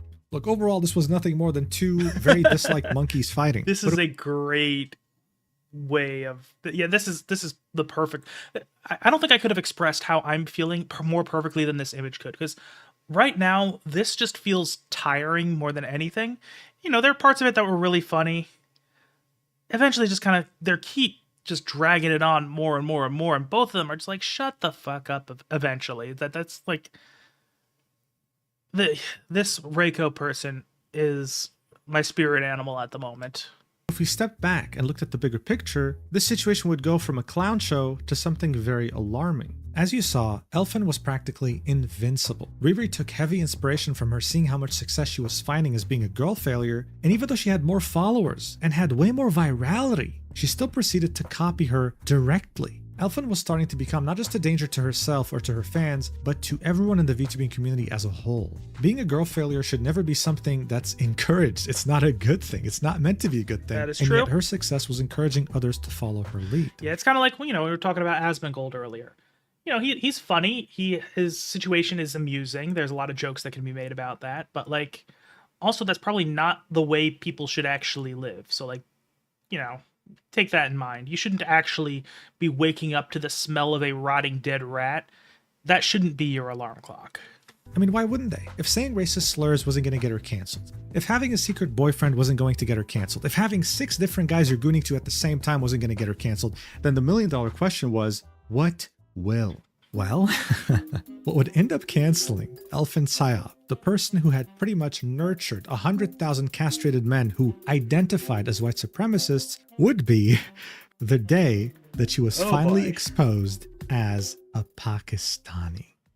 So, as I had already mentioned, Elfin's tweets would start to take a turn during the summer of... Because again, it's also funny, because the only reason this is such a big controversy is because of the crowd she was trying to associate with, and the people of the audience she was trying to cultivate. Because, I've always told you guys, I am an American, I live in New Jersey. If it came out that I was from a different country, I'm not, but if it did happen to come out, I don't think anybody would really care, because I have not cultivated the type of audience that would care about that kind of thing, and I have not made that fact a real significant part of my online identity. So the fact that I don't know, I feel like if I was to want to attract that type of audience, you gotta kind of do it in a way that's, if the truth comes out, you're not gonna completely fall flat on your face. So, I feel like this path should probably be locked off to you if you are actually from Pakistan. It doesn't make sense to me. 2025. Her edginess wouldn't just be for the sake of being edgy anymore. She would take on a sort of political rhetoric that you would maybe find during a Nick Fuentes stream. Look at this tweet, for example. Don't understand how you can live in this modern world and see all the bad shit happening and not immediately connect the dots and see that it's Jewish influence. So now, the Jews were responsible for everything. How about this tweet made a little while later? It's political brain rot. This is one flavor of political brain rot.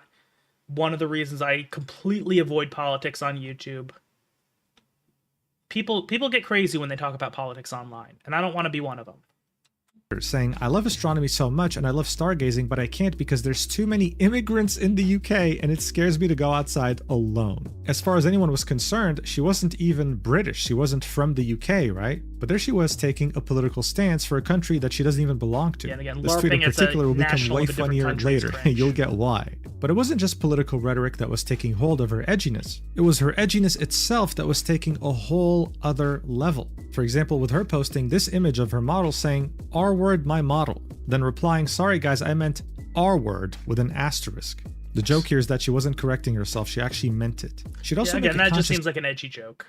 Effort to play into the jokes and controversies that were made about her. Look at this tweet, for example. Groomer this, groomer that, come here, let me groom you. This was in reference to the Google Doc that was dropped about her, in which 6 men that were in their 20s said that she groomed them. Yeah, and honestly, I think it's a fair response of making fun of the situation in that way. I think that's actually a decent joke to do in that sense. It's just kind of combined with everything else is a little bit, is what makes it a little ridiculous. At some point, she'd post a selfie that would get a lot of likes, of course, with her nose and mouth blurred because it would show her ethnicity, and had the caption, Elfinpsyop. This was her playing into the joke that some people were starting to call her Pakistani. So look, by now, it might be obvious what she's trying to do. She was being heavily criticized when it came to her actions by the wider VTuber community. And I bet this is going to lead into the Twitter change, where they now will actually, you can go to somebody's profile and see the country they're based in. That would not surprise me. It's not perfect because it can be tricked by VPNs, but I bet that's where this is going.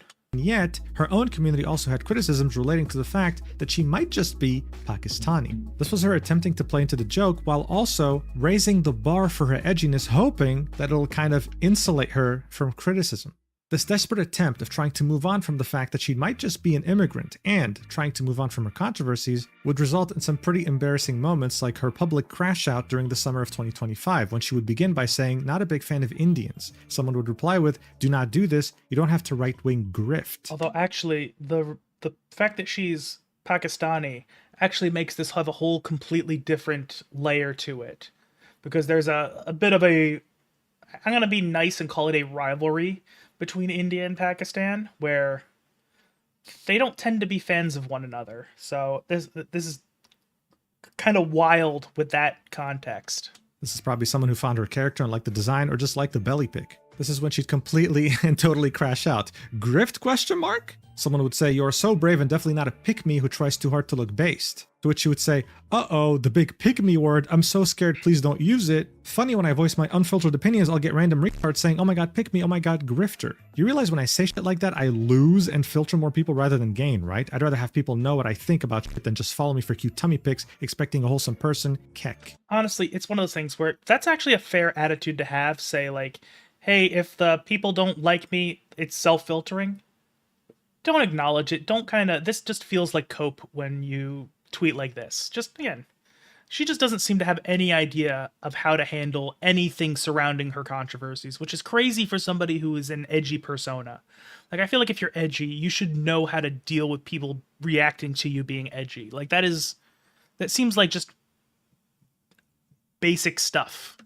Funny enough, my opinions have remained the same since I was 14 on major social issues. I think I'm pretty consistent with my mentality on things. It's so funny to me how she thought this was a flex. That same person, snot-nosed swagger, would call her out and say, so you have the same opinions as a 14-year-old? Wow! And then he'd get blocked. She couldn't handle it. She got cooked right there. That was the perfect response. She crashed out and she just couldn't handle it anymore. The crash outs and weird behavior wouldn't be constricted to just Twitter, though. It would also happen in her Discord. She started saying things that were definitely out of place. I mean, they were fairly random, right? For someone who was maybe Slavic or American, saying things like, Northern Pakistan is entirely Aryan. No one seems to understand that. Ooh, boy. It's one of those things. Aryan is a word that has an actual legitimate meaning, but there's not really an easy way to use that in its original context. or its original meaning, without sounding very strange, and unfortunately, a man with a funny mustache from 1940s kind of ruined that for everyone. It's just like the word epibophile or epibophilia. There's an actual word for that. It means a very specific thing. You can't ever really talk about it and ever discuss it and use the term correctly without being seen as a little bit strange, and some people online have ruined it for the rest of everyone else. That's just kind of how that works. Pretty suspicious thing to say when you're not Pakistani. All of a sudden, this was very different from the rhetoric she was taking about immigrants and Pakistanis in general when it came to the UK. She used to tweet things like, if leftists think some girl on the internet is a pedophile for posting petite girls that look like her on the internet, then why do they promote immigration that bring in Muslim, pedophile, and racists? Oh boy, she's doubling down. This is really funny when you consider the fact that... It's like she can't seem to... I mean, Riri was a little different because she kind of really saw where she was and wanted to kind of course correct. Elfin seems like she likes to kind of back and forth her position on things, where she can't seem to kind of land in a certain spot where she wants to stay. But like, I don't know. She just seems to be kind of a slow burn crash out where everything she's doing is just kind of building on itself. And I don't know. It's not the same kind of escalation that you a lot of times see with implosions, especially in the VTuber community, but it's just making it worse and worse for herself slowly as opposed to quickly, like it happens a lot of times. Some of the biggest Muslim immigrants to the UK are Pakistani, right? You see where I'm going with this? All of a sudden, when the pressure was mounting on Elfin and it seemed like it was inevitable that she was going to be revealed as Pakistani, she started shifting the blame from Muslims to the Jews, saying things like, oh, the reason why all the Muslims are coming to Europe was because Jews want to destroy society. Oh boy. She'd also suspiciously start saying things like this. I'm not gonna lie, Muslims got one thing right, and it's that pigs are filthy animals. No nutritional value and so much fat relative to beef and chicken, not even enough protein. Pork sucks in general. Bacon is good sometimes, but bacon in the UK is terrible.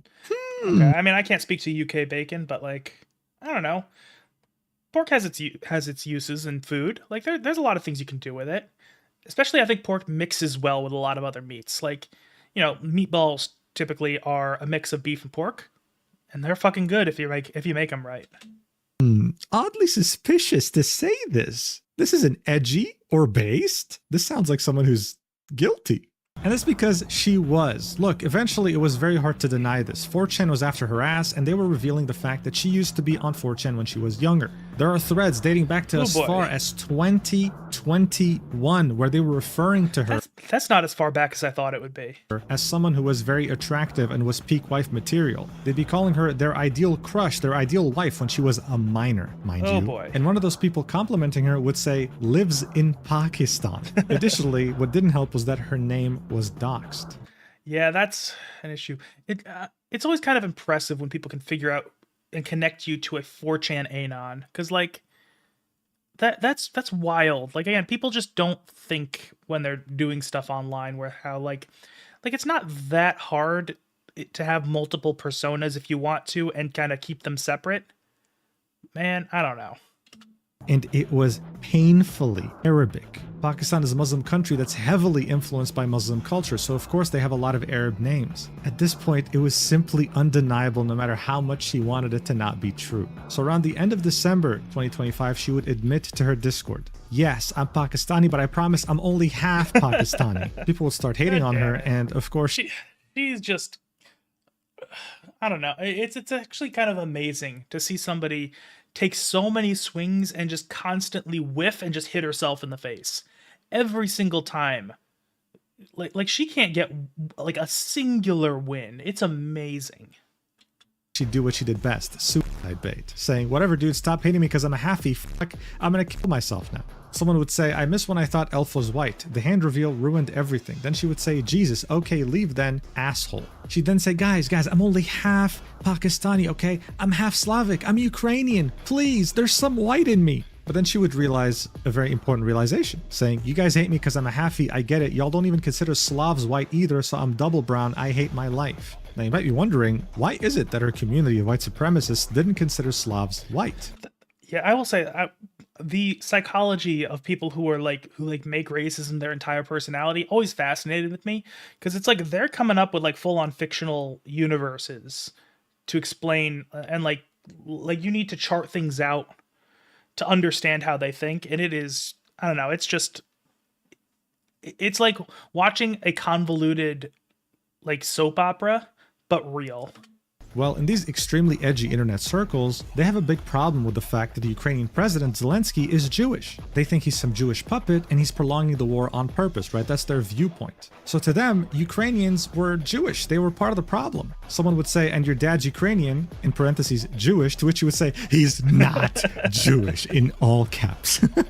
So now, she wasn't just seen as half Muslim, she was also seen as half Jewish, the two things that her community hated the most, and she made them that way. You have to understand, not everyone who found Elfin had that ideology. Some of them were totally innocent, found her through a belly picture, liked her, maybe fell in love with her because they're mentally ill, and then saw that she thought this way ideologically and started sharing those same opinions. And now they were being backstabbed, betrayed. How dare you be exactly what you've been hitting on for so long? Some people would start saying, hey, maybe you're not Pakistani, maybe you're just Indian, to which you would say, I'm too cute to be Indian, please guys. Like, how dare you call a Pakistani Indian, bro? Yeah, that goes to what I was saying earlier, how her being very anti-Indian supposedly is it hits a little bit different when you know she's Pakistani because of the kind of disagreements those two groups tend to have. Like, this would all keep building up until Christmas Day, the 25th of December 2025, when Elfin, in an extremely drunken state, would post a tweet that's barely legible, saying, I'm drunk enough to come out. I'm Pak, mom's side, and Ukrainian, dad's side. I'm a halfie. Okay, I'll be honest. I think this point she's probably actually drunk when she says this. This just does not seem like the way she acts sober, because she's a little unhinged in general, but I don't think she would make a public announcement like this without alcohol kind of loosening the way. LMFAO, weird combo, right? I'm not Muslim and I hate Muslims.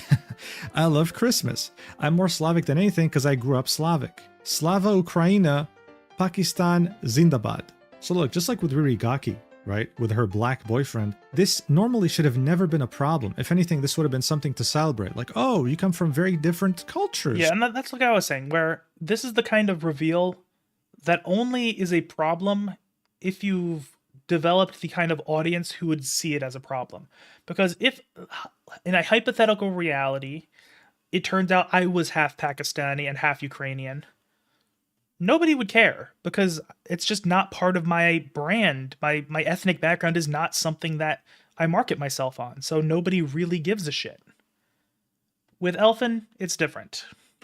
Cool, that's awesome. Wow. The only person that made it a problem was her. And as you can see from the 186 replies, her community wasn't really too happy about this. The next step was her trying to appease her community. Look, she knew what they wanted. They wanted whatever what was in between her legs. So she would desperately tweet things out like, Aryan man, please colonize me. Aryan man, please colonize the girl failure. Stinky bitch, Aryan man. Yeah, it's one of those things where she seems to just kind of be spiraling a little bit, kind of desperately retain what audience she had, and is just kind of grasping at straws, basically, and not really knowing how to navigate anything.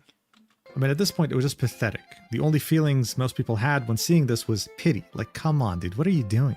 Then on the 29th of December, she would tweet this out all of a sudden saying, I hate being who I am, and I hate being like this. I can't do this anymore for a bit. I'm sorry. I don't know when I'll be back, but I'm fucking sorry I'm like this. I hope you're all well, and please don't miss someone like me. Goodbye for now. What would immediately follow after is her deactivating her Twitter account and disabling all invites to her Discord server. Okay, and like what I was saying earlier is I do think that she is kind of mentally unwell. That last post hit a little bit differently. I think that's actually like genuinely her freaking out and not knowing how to handle it. Something about that one just felt real to me.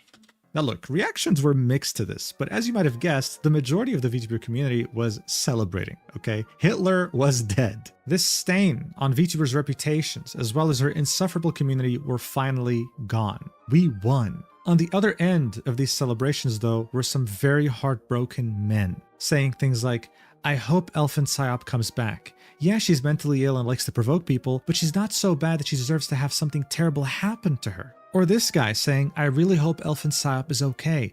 The racism towards her because of who she is unacceptable, and I genuinely hope she didn't hurt herself. No one deserves to be treated like that.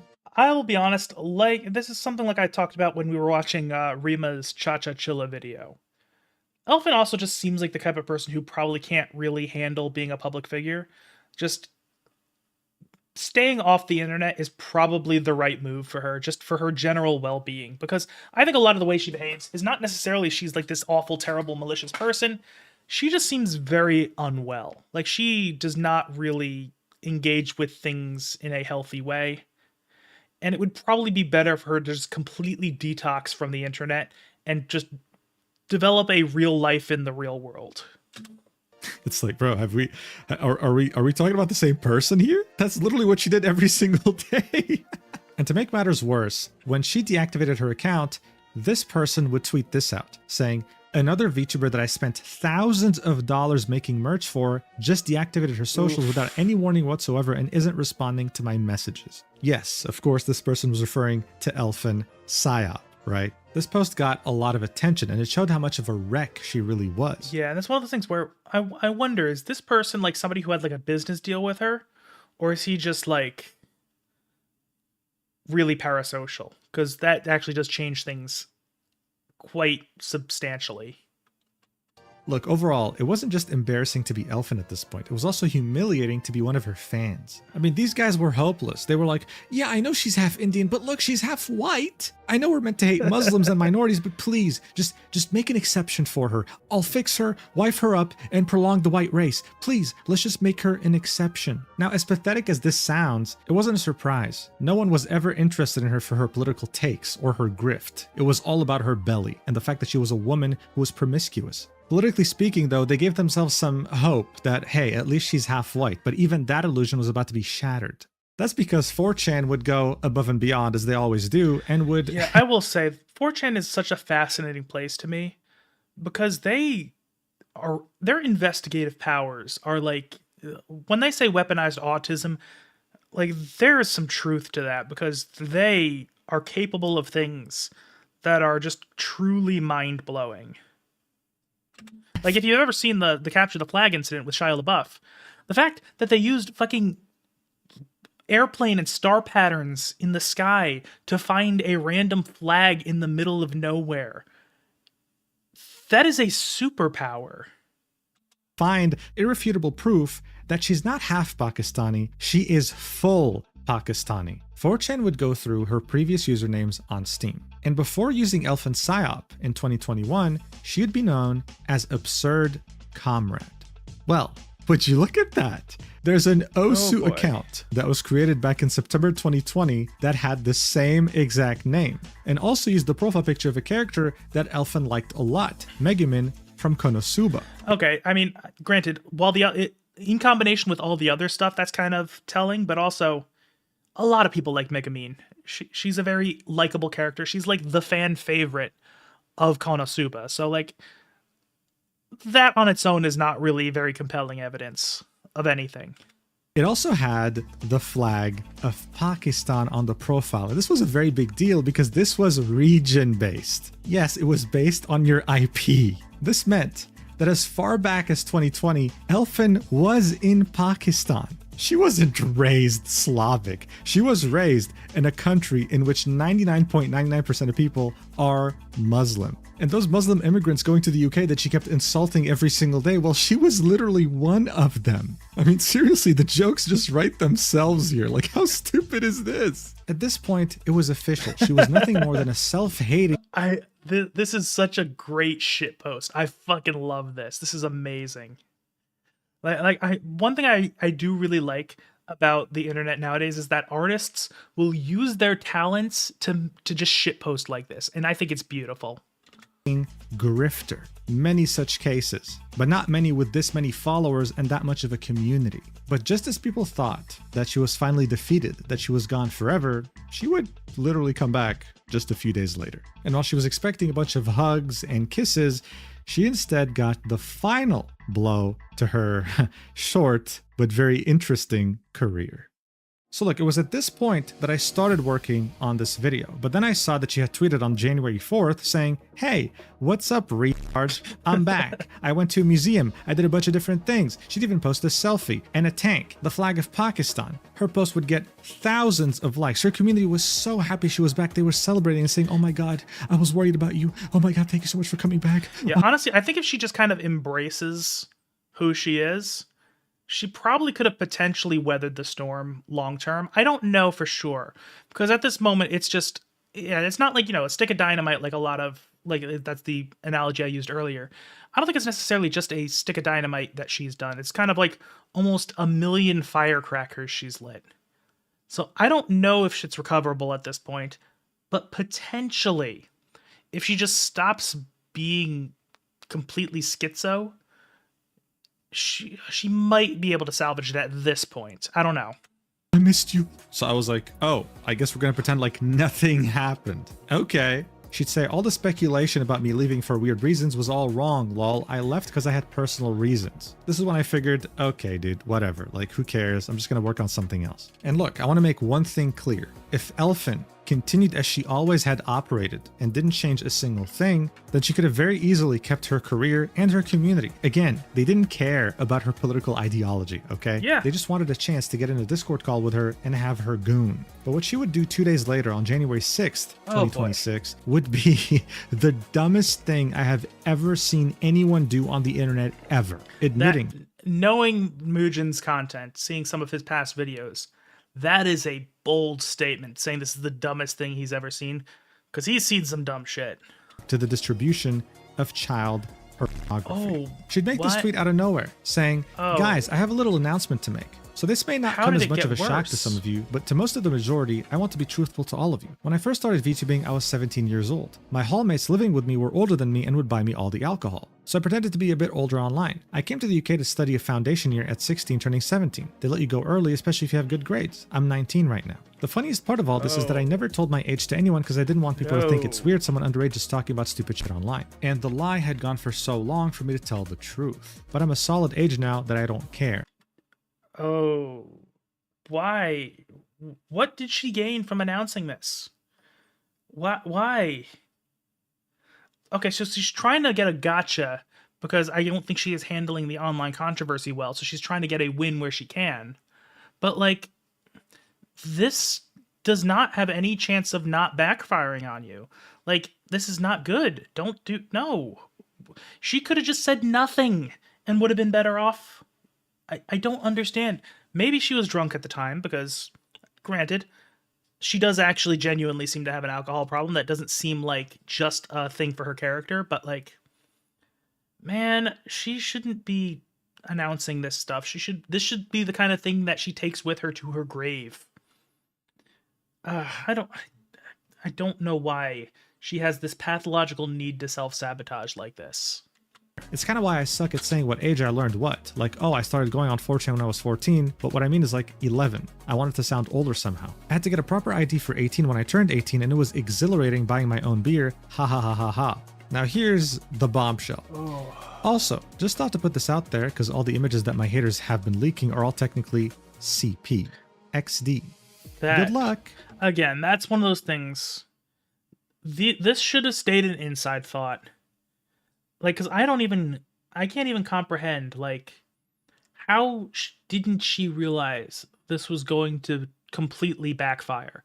Like, there is no way, even if she does end up hurting the people she wants to hurt, there is no way that she gets out from an announcement like this unscathed. This just seems like common sense. And for somebody who has been able to actually grow a sizable audience, you should know this kind of stuff. Like, this is some of the things you should learn by nature of being a public figure, of being prolific on social media, of knowing this space. You should know that this is not going to end well. I don't understand. So yeah, what seemed like a post of her just being edgy as always, saying, "Hey, I've always been edgy. I've always been on 4chan. I've thought the same thing since I was 14." Ended up being one of the dumbest admissions of guilt I've ever seen in my life. Yes, she's been on 4chan since she was. Yeah, because I will say she is also just admitting to a felony here.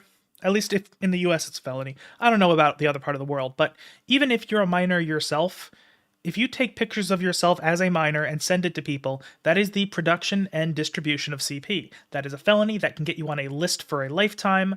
It is a serious crime, even if it's your own stuff. So she is just straight up admitting to a felony here, which is usually not a good idea. Minor. And yes, since then, she's been promiscuous. She's been sending explicit images of herself. She's been sexting. She distributed illegal material, and she's out here talking about it like, oh, gotcha. Someone would, of course, point this out, replying, you realize taking the pictures and uploading them is you transmitting / distributing illegal CP as well, right? Just because it's yourself doesn't remove that. This is when Elfin would say, yeah, I know, but that was ages ago, and I sent it to a few people at different times.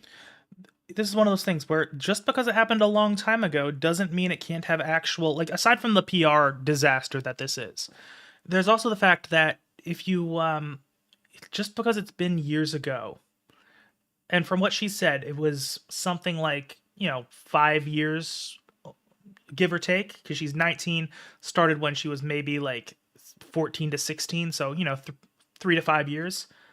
That's still probably well within the statute of limitations. I don't know what the statute of limitations is, but I am sure it's not 3 years. It's probably more like 10 years, if I had to guess. She could still get in legal trouble over this. She thinks she's immune just because to her it's ancient history. It's not in the eyes of the law. And while, again, I don't think... It's one of the things, I don't think this is the kind of thing that should have life-ruining consequences for something like this, because I think she was ultimately just a dumb teenager doing dumb teenage things. This is still the kind of thing that you don't want to publicize. You don't want to invite that type of... You don't want to invite that type of scrutiny into your life. Definitely just don't admit to felonies online.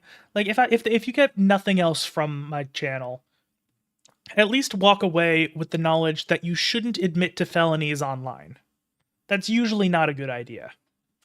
Intervals, I didn't know they would leak it because they're awful people. I hope they suffer, smiley face. This is of course in reference to the many nudes you can find online of her, so that means a lot of websites are hosting CP at the moment, if she's to be believed. At this point, she was fair game, okay? And I will also acknowledge there's another factor in this, where the people she sent it to, let's say they had a good faith, objectively reasonable belief that she was 18 or older when the pictures were taken. And then they spread them also thinking that she was 18 at the time.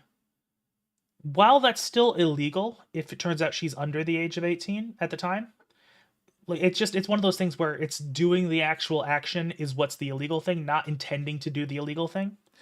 That being said, it is often not, people are not often charged if they had a good faith belief that the images they had were legal, for the most part. And if they react appropriately when they learn the truth. Like, for example, there was this video game from years ago that is illegal to own because it is technically CP, where it was, I don't even remember what it was called, but basically it had some like live action cutscenes in it. And it included women who took off their tops at the beach. One of those women had lied during the filming process and claimed to be 18 when she was actually like 16 or 17.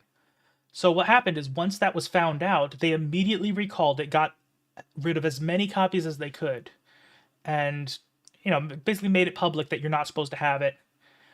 As far as I'm aware, nobody involved in the production of that game, or anybody who ever bought or possessed it, ever suffered any legal consequences for it, even though they are technically guilty of felonies. Prosecutors just kind of realize, hey, this is not what this law is about. We are not going to prosecute people for this because they acted the way they were supposed to act, and they acted on the information in the proper way. So while what the people she's talking about were guilty of felonies, assuming everything she's saying is true, assuming they act the proper way and, delete any images they have, immediately distance themselves as soon as this knowledge comes to them, they're probably not going to actually suffer any legal consequences for the underage thing specifically. Maybe for, like, if there's, like, revenge porn laws, that could be a different story, but she's actually just opening herself up to more liability because she knew that it was illegal when she did it. when Johnzilla would make this Twitter thread saying, most people think Elfinpsyop privated because she crashed out over her white supremacist friends finding out that she isn't white. But in this is even actuality, worse. it was because it was found out she groomed and sent weird and inappropriate things to minors on her Discord server. The first example would be how she made a community member who was 16 draw a doujin, right? Like some sort of a adult comic Doujin, of her not and a doujin. VTuber she looked up to. He would post it in her Discord and she would say, holy fucking shit, dude. Oh my god. She was very excited over it. She'd also send him some very explicit messages. Like, for example, he'd make artwork of her holding that a gun is on her cringe. stomach, and she'd say, I love the weight of the gun on my stomach. It makes me very horny. Yeah, that's one of the things. Don't horny post with minors, even if it's not. If you're doing it in a way that's not technically illegal, just like don't. It's not a good idea. That's why I ban anyone under the age of 18 from my Discord server. It's just opens too many doors that I don't want opened. But like, man, especially if you know that somebody is under the age of 18, don't do that. No. And finally, there would be this screenshot in which she says, when I grow up, I'm going to be like Masato and groom blah, blah, blah. And there'd even be a message with that I will say, the top one, that just feels like a joke. Again, I'm not going to get morally righteous over somebody just making edgy jokes. It's the actual behavior that is what concerns me.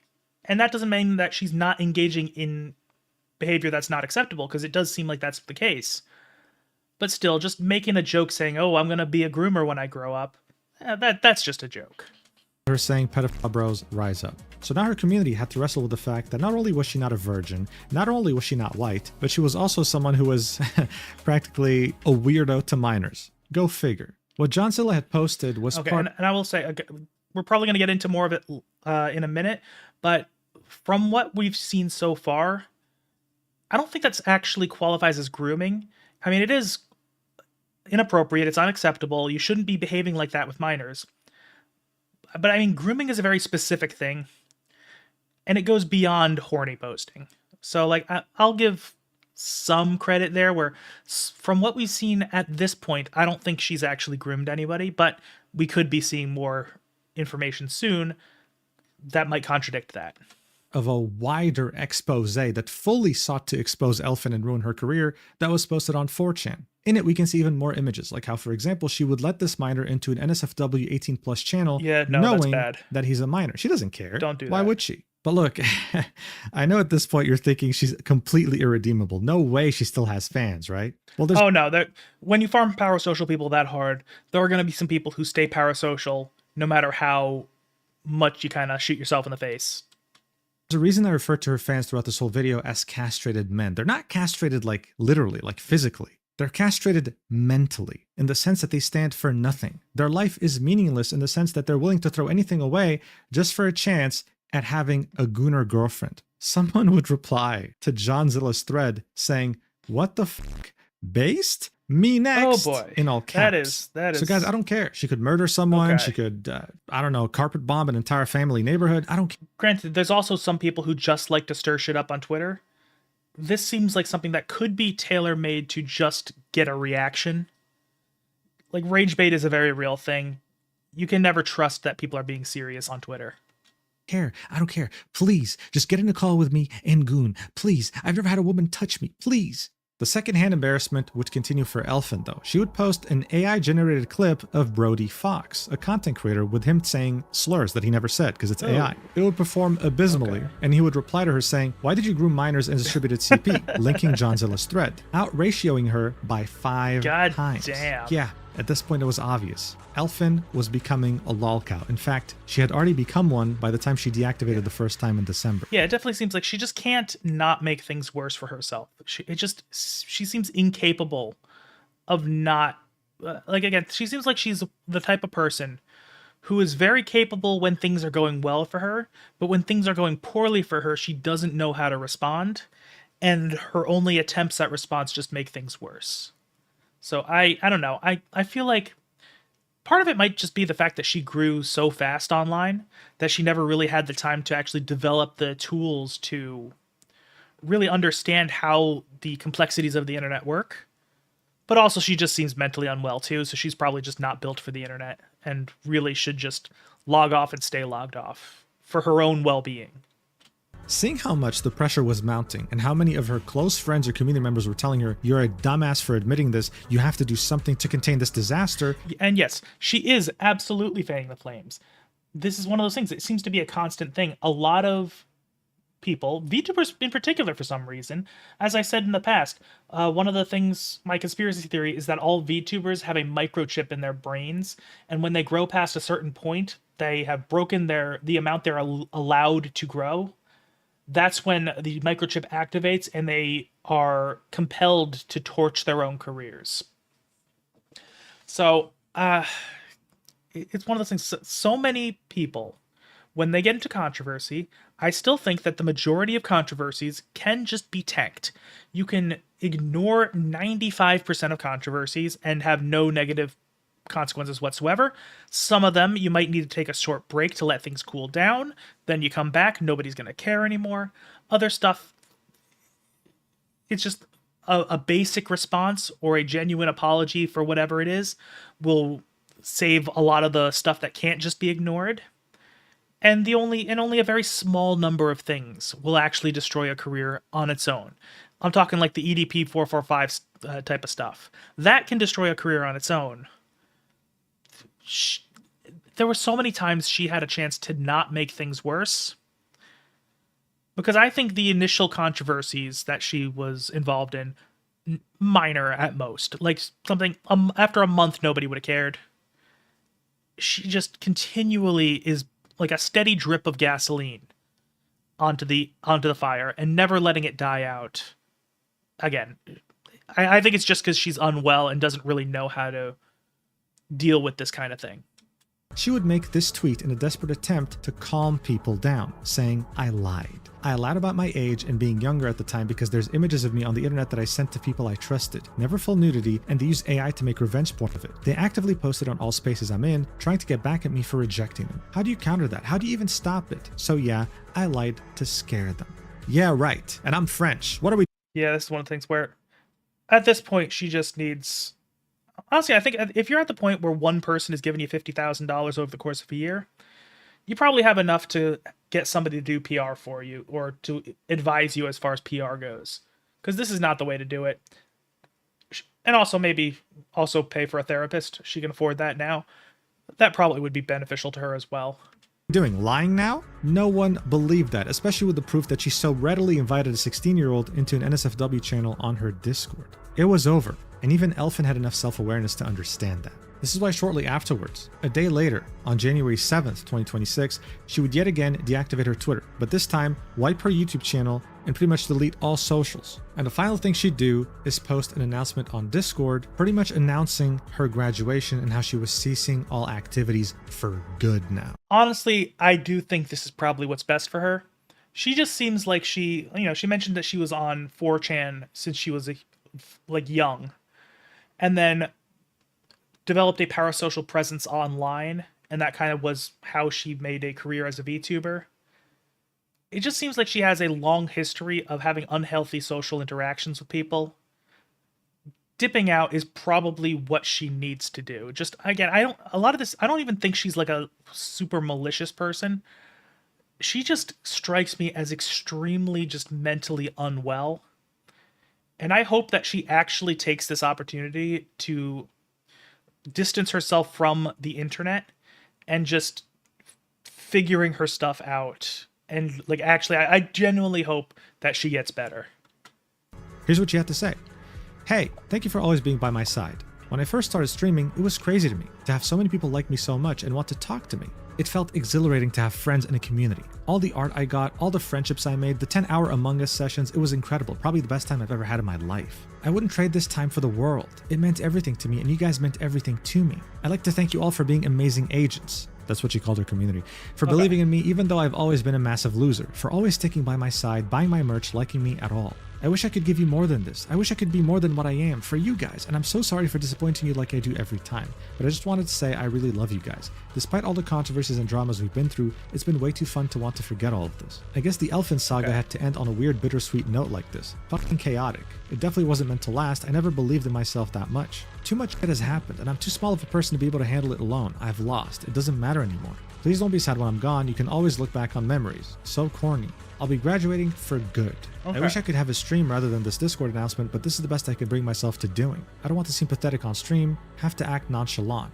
Thank you for being with me. I love you all. It was really nice while it lasted.